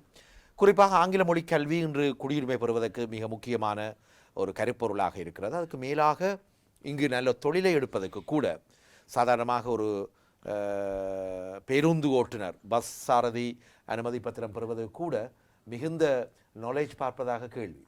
ஆரம்ப காலத்தில் ஓரளவு பார்த்தார்கள், இப்பொழுது மிக. அடுத்து சிறுவர்களுக்கான அகதி தஞ்ச உரிமை இங்கு பிரத்யேகமாக மிக சிறப்பாக பிரித்தானியாவில் கவனிக்கப்படுகிறது. இது தொடர்பாக சில சந்தேகங்களை கேட்டு அறிந்து கொண்டோம். இவ்வாறு பல மற்ற வெளிநாட்டு மாணவர்கள் இங்கு தொடர்ந்து இருக்கக்கூடிய வாய்ப்புகள், அல்லது அவர்கள் திருமணம் செய்து தங்களுடைய வாழ்வை நிலைநாட்டுகின்ற தேவைகள், இவை தொடர்பாக இப்பொழுது நாங்கள் மிக முக்கியமாக இந்த பிரித்தானியாவில் தற்போது ஐரோப்பிய யூனியனிலிருந்து வந்து நீண்ட காலமாக வசிப்பவர்கள், ஏறக்குறைய 15-20 வருடங்களுக்கு மேலாக தொடர்ந்து வசிப்பவர்களாக இருப்பவர்கள், இவர்களுக்கு எந்த விதமான பிரச்சனைகளும் இருக்கவில்லை. அவர்களும் பிரித்தானிய குடிமக்களைப் போலவே கணிசமாக மதிக்கப்பட்டார்கள், சகல உரிமைகளும் பெற்றார்கள். ஆனால் சென்ற மாதங்களில் இடம்பெற்ற சர்வஜன வாக்கெடுப்பின் மூலம், ஜூன் மாதம் அளவில் இடம்பெற்ற சர்வஜன வாக்கெடுப்பின் மூலம் பிரித்தானியா கூடுதலான பெரும்பான்மை மக்களின் வாக்களிப்புக்கு ஏற்ப வெளியேறுவதற்கான முடிவை எடுத்தது. அதற்கான பேச்சுவார்த்தைகள் ஐரோப்பிய யூனியனுக்கும் பிரித்தானிய அரசாங்கத்துக்கும் இடையிலான பேச்சுவார்த்தைகள் அடுத்த வருட 2017ஆம் ஆண்டு ஆரம்பத்தில் இடம்பெற இருக்கிறது. எனவே எமது மக்கள் மத்தியில் ஒரு சலசலப்பு ஏற்பட்டது. நாங்கள் வெளியேற்றப்படுவோம், ஜெர்மனிலிருந்து வந்தவர்கள் ஜெர்மனிக்கும், பிரான்சிலிருந்து பிரான்ஸுக்கும் என்றொரு பலருடைய கதைகள், வதந்திகள். அதனால் இங்கு வீடுகளை வாங்கியவர்கள் நிலை என்ன, சொத்துக்களை வாங்கியவர் நிலை என்ன, உங்களை பொறுத்தவரையில் இப்பொழுது கசிந்திருக்கும் ஏதாவது தகவல்கள் அறியக்கூடியதாக இருக்கின்றதா? என்னன்னு சொன்னால் நிறைய அரசியல்வாதிகள், மீடியாக்கள் வந்து சில பயமுறுத்துகிற மாதிரி செயல்பாடுகள், அது இந்த யூரோப்பியன் கண்ட்ரிஸ், அந்த ஹியூமன் ரைட்ஸ் அப்படியான ஆக்கள் வந்து அதை சொன்னவை வந்து என்னென்னு சொன்னால், அந்த நிறைய மீடியாஸ் வந்து இமிக்ரெண்ட்டுக்கு எதிரான ஒரு வாய்ஸை ரைஸ் பண்ணுற மாதிரியும் அரசாங்கங்களும் வந்து இமிக்ரெண்ட்ஸுக்கு எதிரான ஒரு சூழலை உருவாக்குற மாதிரி ஒரு அலிகேஷன்ஸ் ஒரு இது ஒன்று கருத்தொன்று தெரிவிச்சு. ஆனால் வந்து சட்ட ரீதியாக ஒன்றும் வரவில்லை, செய்யவும் முடியாது, உடனே செய்ய முடியாது என்றால் தெரேசா மே வந்து பிரைம் மினிஸ்டர் அவங்க வந்து சொல்லும்போது எவ்வளோ க்ளோஸான ரிலேஷன்ஷிப் வைக்க முடியுமோ அவ்வளோ க்ளோஸான ரிலேஷன்ஷிப்பை தான் நாங்கள் ஐரோப்பியனோட வைக்க போகிறோம்னு சொல்கிறாங்க. க்ளோஸ்ன்னு சொல்லும்போது நீங்கள் ஒரு ஆளோட க்ளோஸாக இருக்க முடியாது, அந்த ஆளை அப்செட் பண்ணிவிட்டு நீங்கள் நடிக்கலாம், அந்த ஆள் நடிக்கலாம். ஆனால் க்ளோஸாக இருக்கிறன்றது சுகமமான மனநிலை இருக்கும்போது தான் க்ளோஸாக இருக்க முடியும். பிரிவதுன்னு சொல்லி போட்டு எஸ். அப்போ அந்த காரணத்தால் நீங்கள் சில விஷயங்களை ப்ளீஸ் பண்ணாதான் அவங்களும் வந்து சில விஷயங்களை உங்களை ப்ளீஸ் பண்ணுவாங்க. அப்போ அதால் வந்து இது அக்ரிமெண்ட்னு சொல்லும் போதே கிவ் அண்ட் டேக், அட்ஜஸ்ட்மெண்ட். இப்போ ஃபேமிலி லைஃப் மாதிரி தான், எல்லாருமே நாங்கள் எதிர்பார்க்குற மாதிரி இருக்க மாட்டோம், அவங்கள எதிர்பார்த்துக்க மாதிரி நாங்கள் இருக்க மாட்டோம். அப்போ 2 பேரும் அட்ஜஸ்ட் பண்ணால் தான் அந்த ஹவுஸ் ஹோல்டு வந்து ரன் ஆகும். ரெண்டால் இண்டிவிஜுவலாக தனிப்பட்ட மனிதர்கள் எங்கேயோ பிறந்து எங்கேயோ வளர்ந்து என்னவோ கொள்கைகளில் வாழ்ந்து ஒரு சேர்ந்து. அதே மாதிரி தான் யூரோப்பிய இது வந்து ஒரு ஆங்கில அந்த இங்கிலீஷ்னு சொல்லும்போது அவர்களுக்கு ஒரு கேரக்டரிஸ்டிக் இருக்குது, ஜெர்மன் சொன்னால் அவர்களுக்கு ஒரு கேரக்டரிஸ்டிக், அப்போ ஃப்ரெஞ்சுன்னு சொன்னால் அவருக்கு ஒரு கேரக்டரிஸ்டிக்ஸ். அப்போ அவர்கள்லாம் சேர்ந்து வாழணும்னு சொன்னால் சில கிவ் அண்ட் டேக்ஸ் தான் இப்போ யூரோப்பியன் யூனியனில் இருக்கும்போது நடந்துட்டுருக்குது.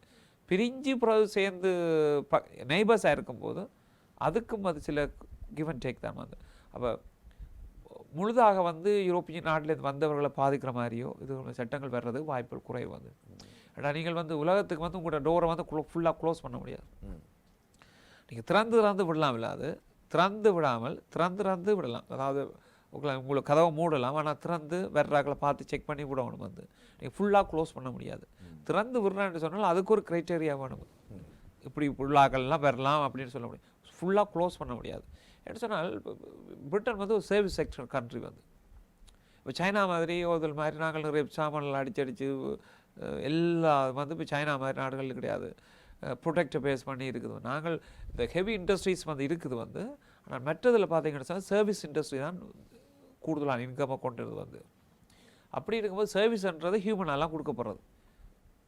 கம்ப்யூட்டர்ஸில் ஹெல்ப் பண்ணால் கூட எங்களுக்கு சர்வீஸ் இண்டஸ்ட்ரி வந்து ஹியூமன் தான் வந்து. அந்த ஹியூமன் வந்து ஒரு குவாலிஃபைடு ஒரு ட்ரெயின்ட் எக்ஸ்பர்டீஸ் இருக்கிறது தான்.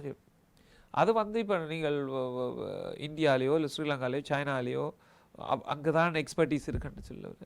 யூரோப்பில் நிறைய நாடுகளில் நிறைய ட்ரைனிங் நிறைய காசு அளிச்சது படிக்கிறாங்க. எத்தனையோ இந்த யூரோப்பியன் கண்ட்ரிஸ், அந்த ஈஸ்ட் யூரோப்பியன் கண்ட்ரீஸில் வந்து டாக்டர்ஸ் நர்சஸை ட்ரெயின் பண்ணி அந்த டாக்டர்ஸ் எல்லாம் வந்து இங்கே தான் வந்து வேலை செய்கிறது. அங்கே டேக்ஸ் பேயர்ஸ் பே பண்ணது, ஆனால் அவங்களெல்லாம் இங்கே வந்து அதுக்கு இதுன்றாங்க. அப்படியான ஆட்களுக்கெல்லாம் வந்து நீங்கள் ஒரு வழியை கொடுத்தா தான் அப்படியான ஆட்கள் வந்து மைக்ரேட்டாக போயிடும். அப்போ நீங்கள் ஒரு இதை ரேண்டமாக வந்து நீங்கள் ஒரு ஃபுல்லாக வந்து ஒரு க்ளோஸ் பண்ண முடியாது டோரை வந்து எல்லா யூரோப்பியன் ஒர்க்களுக்கு வந்து. அப்போ ஏற்கனவே வந்தவர்களுக்கு ஒரு குறிப்பிட்ட ப்ரொடெக்ஷன் மினிமம் ப்ரொடெக்ஷன் இருக்கும். அப்புறம் வரப்போகிறவர்களுக்கு சில கண்டிஷனோட வரக்கூடியதாக இருக்கும் வந்து நான் நினைக்கிறேன் வந்து. ஃபுல்லாக க்ளோஸ் பண்ணால் வந்து நாட்டோட பொருளாதாரம் பாதிக்கப்படும். அப்புறம் இங்கே வசதி இல்லைன்னு சொன்னால் ஒரு இடத்துல பஞ்சம் வந்துட்டா என்ன நடக்கும் வந்து, எங்கே செழிப்பாக இருக்கும் அங்கே போகணும்.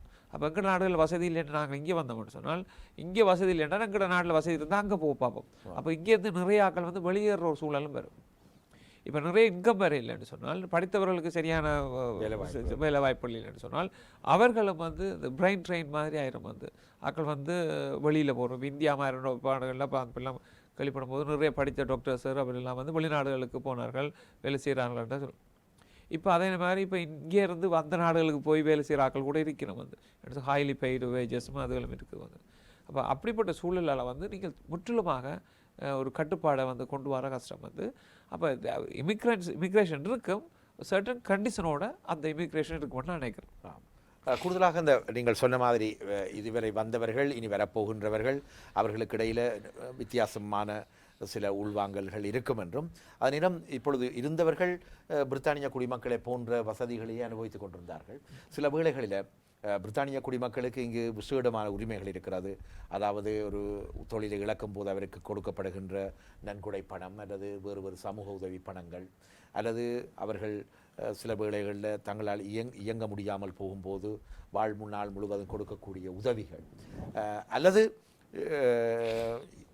ஏற்கனவே வந்தவர்களுக்கு அதை இன்னும் திட்டவட்டமாக முடிவெடுக்க முடியாத நிலையில் இருப்பதனால் நாங்கள் இப்பொழுது வரையறுத்து சொல்ல முடியாது. சமூக உதவி பணத்தில் தொடர்ந்து இருப்பது, எந்த விதமான வேலைகளையும் வாய்ப்பிருந்தும் செய்யாமல் இருப்பது, குற்றங்கள் இழைப்பது, இவை எதுவும் உன்னிப்பாக அவதானிக்கப்படக்கூடிய வாய்ப்புகள் இருக்குமா? இருக்குது. உங்களுக்கு மைனர் கிரைம்ஸுக்கு முந்தி மைனர் கிரைம்ஸுக்கு அங்கே ரிமூவ் பண்ணுறது ரிப்போர்ட் பண்ணுறது கொஞ்சம் குறைவு யூரோப்பியன் கண்ட்ரீஸ்லேருந்து இப்போ நார்மல் மைனர் கிரைம்ஸ் நடந்தாலும் அது அவர்களை நாட்டை விட்டு சொல்கிறதுக்கு வாய்ப்புகள் ஹாய். பட் அது நான் அந்த யூரோப்பியன் யூனியன்லேருந்து இங்கே வேலை செய்கிற ஆட்களுக்கு சம உரிமை தான் கொடுக்கணும். சில இடங்களில் மோர் தான் பிரிட்டிஷ் சிட்டிசனுக்கு கிடைக்கிற உரிமைகளோட சில விஷயங்களில் நாங்கள் மோர் தான் வி என்ன ரீசனாக ஃபார் இமிக்ரேஷனை கூட இப்போ நாங்கள் எங்களுடைய ஃபேமிலி மெம்பர்ஸை கொண்டு வரேன்னு சொன்னால், அம்மா அப்பாவை கொண்டு வரேன்னால் லிட்ரலி இம்பாசிபிள் இப்போ நீங்கள் ஒரு பிரிட்டிஷ் சிட்டிசனாக இருந்து கொண்டு வரதுக்கு.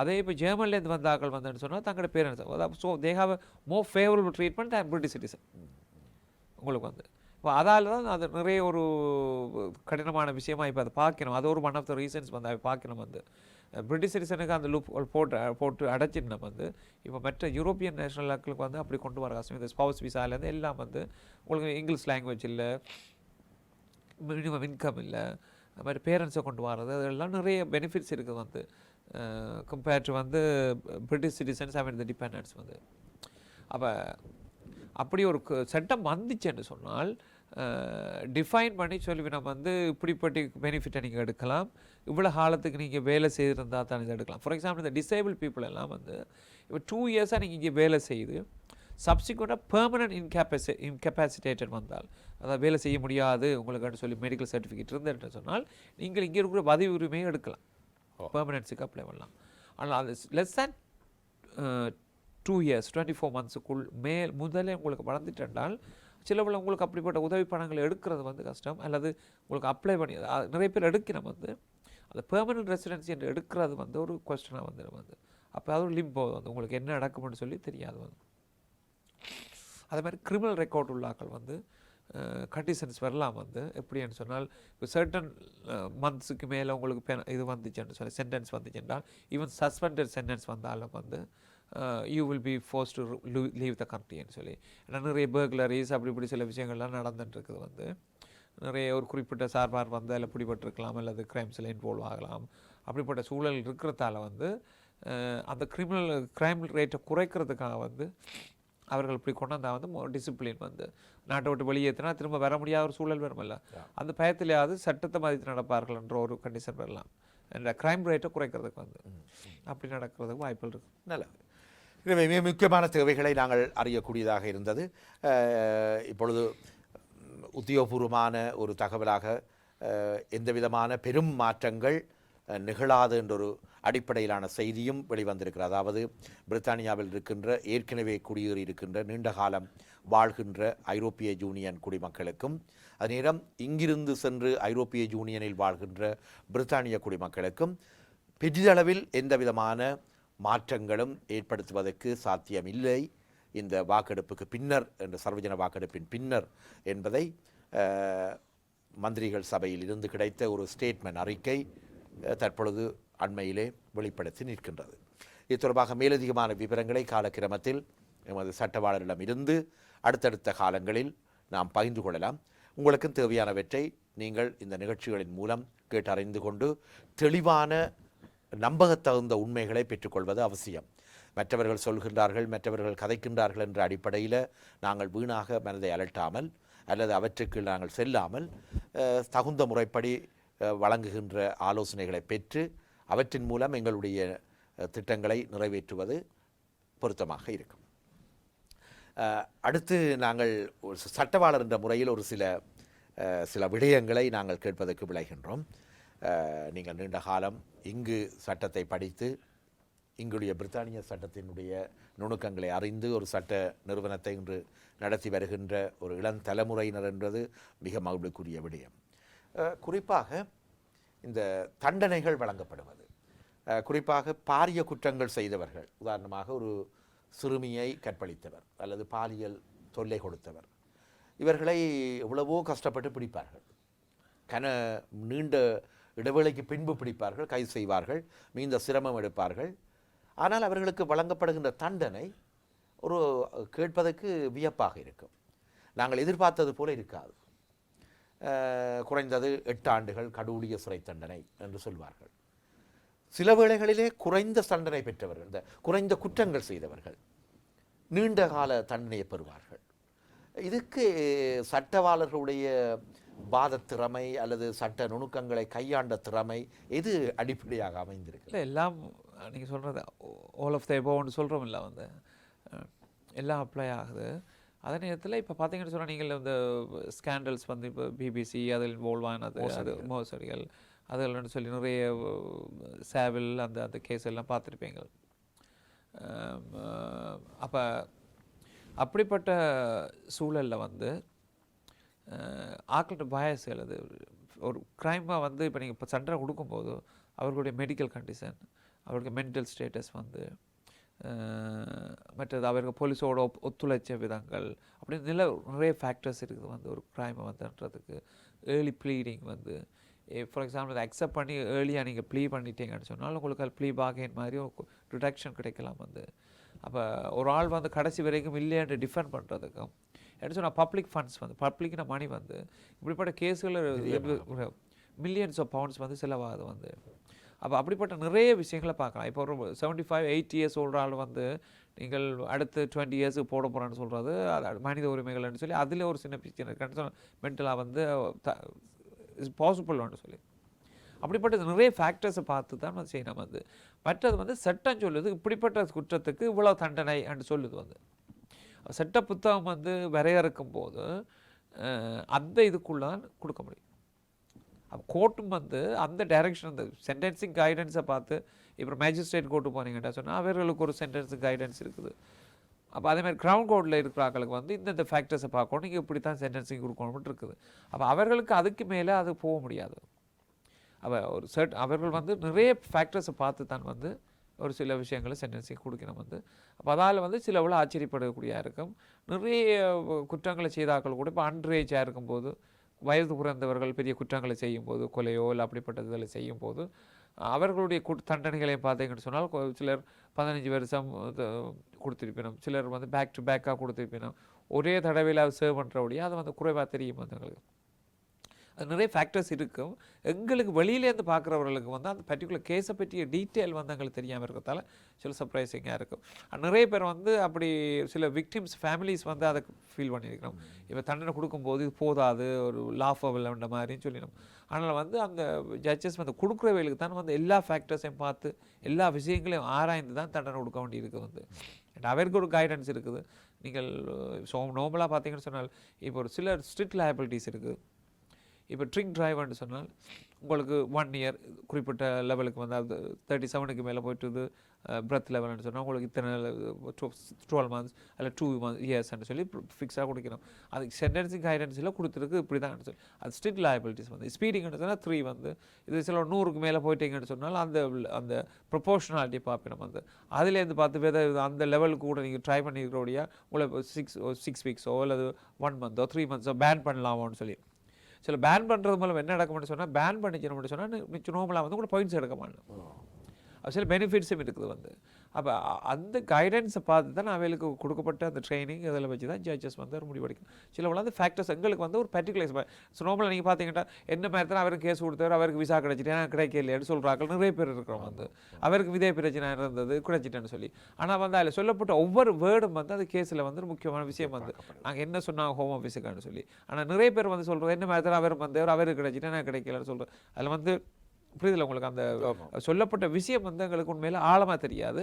நாங்கள் நியூஸில் வாசிக்கிறது இப்படி ஒரு க்ரைம் செய்துட்டு இப்படி ஒரு தண்டனை கிடைச்சேன்னு கேட்குறோம்ல, அதில் இருக்கிற இன்சைட் வந்து எங்களுக்கு உண்மையில் தெரிய வரல. அதால் தான் எங்களுக்கு சில சர்ப்ரைசிங்காக இருக்கும். நல்லது. அதே நேரம் சில வேளைகளில் எமது இன்றைய சமூகத்தில் இருப்பவர்களும் சிறைக்கு செல்ல வேண்டிய தேவை ஏற்பட்டிருக்கிற சில வேளை பணத்தில் ஆசை கொண்டு தவறான வழியில் குறுக்கு வழியில் பணத்தை எடுக்க முற்பட்டு அல்லது வேறு வேறு வழிகளை நாடி அல்லது தவறாக கோபங்களினால் சில தவறுகளை செய்து அல்லது வேறு வேறு சண்டைகள் சச்சரவுகளினால் இன்றைக்கு நீண்ட காலம் ஒரு சிறைக்கு சென்ற பின்பு அல்லது சிறை அனுபவம் அல்லது சிறையினுடைய சிறை வாசம் அனுபவித்த பின்பு திரும்பும் பொழுது அவர் சமூகத்தில் எவ்வாறு அவரை கணிக்கக்கூடிய வாய்ப்புகள் பிரித்தானியாவை பொறுத்தவரையில் இருக்கிறது? உங்களுக்கு அந்த சில உங்களுக்கு பார்த்தீங்கன்னு சொன்னால் சில வேலைகளுக்கு போக முடியாது. ஒரு ஆஃப் லைசன்ஸ் எடுக்கிறனா கூட உங்களுக்கு பர்சனல் லைசன்ஸ் எடுக்கிறனா கூட கிரிமினல் செக் செய்ய தான் செய்யணும் வந்து. அப்போ குறிப்பிட்ட விஷயங்களை செய்ய முடியாது. அதே மாதிரி டிரைவிங்கில் இது வந்து பிசிஓ லைசன்ஸ் அதெல்லாம் எடுக்கணும், மினி கேப் அதெல்லாம் வந்து அப்படிப்பட்ட விஷயங்களுக்கெல்லாம் கிரிமினல் செக்ஸ் எல்லாம் செய்யணும் வந்து. அப்போ நிறைய தொழில்கள் வந்து மட்டுப்படுத்தப்படுது. சில எம்ப்ளாயீஸ் வந்து அவற்றை கேரக்டர் செக்ஸில் வந்து சிலர் செய்து தான் எடுக்கணும் வந்து. ஒரு ட்ரஸ்ட் பற்றியான தொழில்கள் வரும். நீங்கள் ஒரு மேனேஜராகவோ இல்லை ஒரு டீம் லீடராகவோ இல்லை குறிப்பிட்ட பணத்தோடு டீல் பண்ணுற வேலைகளுக்கு வந்து போக முடியாத சூழல் வருது. பட் அது உங்களுக்கு சிலவர்களுக்கு இப்படிப்பட்ட தண்டனைகள் கிடைக்கிறார்கள் வந்து எம்ப்ளாயருக்கு டிஸ்க்ளோஸ் பண்ண வேண்டிய ஒரு சூழல் வரும் வந்து. நீங்கள் சொல்லித்தான் வேலை தரணும். இப்போ பேங்க்ரப்சி அடித்த மாதிரி நீங்கள் சர்டன் வேலைகளுக்கு போகும்போது எல்லாம் சொல்லித்தான் நீங்கள் சொல்லணும் வந்து. டிஸ்க்ளோஸ் பண்ணினோடனே யூ அன்ஃபிட் வந்து. அப்போ நிறைய மேசிவ் எஃபெக்ட் வந்தது கிரிமினல் ரெக்கார்டுன்றது வந்து. ஏன்னு சொன்னால் இது பப்ளிக் ரெக்கார்ட் மாதிரி போயிடுது. பப்ளிக் ரெக்கார்ட் இந்த சென்ஸ் வந்து எல்லா டிபார்ட்மெண்ட்ஸும் வந்து ஈஸிலி ஆக்சசபிள் வந்து. இப்படிப்பட்ட இதில் ஜாப் அப்ளிகேஷன் போடும்போது அவர்கள் கிரிமினல் செக் பண்ணி தான் இதில் செய்கிறார்கள். அப்போ அது வந்து இந்த வேலை வாய்ப்பு கூட ப்ரொஃபஷன் இந்த ஒரு வாழ்க்கைன்ற இந்த நாட்டில் வந்து ஃபைனான்ஸ் காசை மையமாக வச்சு தான் நிறைய விஷயங்கள் நடந்துட்டு இருக்குது. அப்போ அந்த தொழில் வந்து மட்டுப்படுத்தப்படுது உங்களுக்கு வந்து. ஒரு உறவு இந்த நேரத்தில் இறுதி நேரத்தில் இணைந்திருக்கிறார். விரைவாக அழைத்துக் கொள்வோம். வணக்கம். வணக்கம். விரைவாக கதைங்க, உங்களோட நேரம் நெருங்குகிறது, முடிய போது கதைங்க. நாங்கள் லண்டன்ல இருந்து அழைக்கிறோம். இப்பதான் உங்களோட ப்ரோக்ராம் பார்த்தாங்க. பிஆருக்கு அனுப்பினாங்க. அது எவ்வளவு நாள் செல்லும் வேற? எந்த பிஆருக்கு அப்ளை பண்ணீங்க? இப்போ resident permit sir. Resident permit European இதுக்குள்ளேயோ? இங்க யூரோப்பியன் அங்கட ஜெர்மன் புத்தா. German passport. அவெண்ட் டைம் வந்து 6 months வந்து. 6 months normal turnaround time. ஆனால் சில கேसेसல கூடவும் எடுக்கலாம் வந்து. அப்படி எடுத்தால் வந்து அவர்கள் இன்ஃபார்ம் பண்ணுவார் உங்களுக்கு வந்து ரீசன்ஸ் வந்து எக்ஸெப்ஷனல் ரீசன் இருக்கண்டால் ஃபர்தரா இன்வெஸ்டிகேட் பண்ணணும் இல்லை சில விஷயங்கள்னு சொன்னா இருப்பார்கள். பெரும்பாலான கேसेसல வந்து 6 மாசத்துல உங்களுக்கு ஒரு பதில் கிடைக்கும் அது. 6 மாசத்துல. ஓ. உங்களுக்கு எவ்வளவு காலம் ஆச்சுது? இப்போ நாங்கள் அனுப்பி 1.5 மாதம் இருக்கும். ஓ, 1.5 மாதம் வேணால் நீங்கள் ஃபிங்கர் பிரிண்ட்ஸ் பயோமெட்ரிக்ஸ் வந்திருக்கும் உங்களுக்கு. நான் யூரோப்பியனாக இருந்திருந்தால் ஃபிங்கர் பிரிண்ட்ஸ் எல்லாம் வந்ததோ? இல்லை இல்லை. அதான் அப்போ என்ன எல்லாரும் நீங்கள் ஜெர்மன் நேஷனலோ? ஓ, எல்லாரும் German nationality.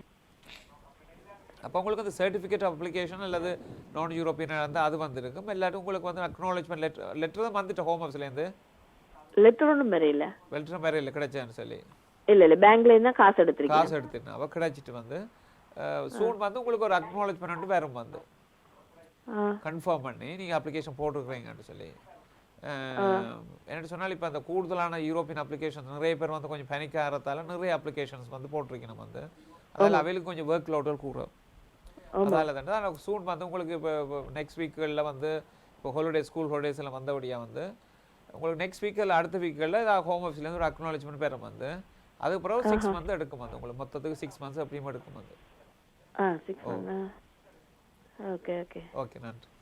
Okay, thank you thank you thank you. நல்லது திரு ஜெயராஜன் அவர்களே, எங்களுடைய நிகழ்ச்சி நேரம் நெருங்குகிறது. இன்று நல்ல தேவையான பல விடயங்களை நாங்கள் இன்றைக்கு பரிமாறினோம். அந்த வகையிலே இனிவரும் காலங்களில் நாங்கள் தீபம் தொலைக்காட்சியினூடாக சட்டத்துக்கென்று ஒரு ஆலோசனை நேரம் என்ற நிகழ்ச்சியையும் அமைக்க இருக்கின்றோம். எனவே அதை ஒரு கூடுதலான ஒரு விடுமுறை நாளில் அமைத்து அதன் மூலம் நிறைந்த பயனாளிகள் எமது நேயர்கள் ஆலோசனைகளை பெற முடியும் என்பதையும் அறிய தருகின்றோம். தீபம் தொலைக்காட்சியினுடைய எதிர்கால வளர்ச்சிக்கும் உங்களுடைய உறுதுணையான பங்களிப்பை நல்குங்கள் என்ற கேள்வியுடன் இந்த நிகழ்ச்சியை நிறைவு செய்ய விளைகின்றோம். ஜெய் விஸ்வா சொலிசிட்டர்ஸ் முதன்மை சட்டவாளர் திரு ஜெயராஜன் விஸ்வலிங்கம் அவர்களுக்கும் அது நன்றிகள். தேங்க்யூ. நல்லதுறவுகளை மீண்டும் இன்னும் ஒரு தீபம் தொலைக்காட்சியின் உறவுகள் சங்கம நிகழ்ச்சியில் சந்திக்கும் வரை நேதாஜியோடு விடைபெறுவது NT ஜெகன். வணக்கம்.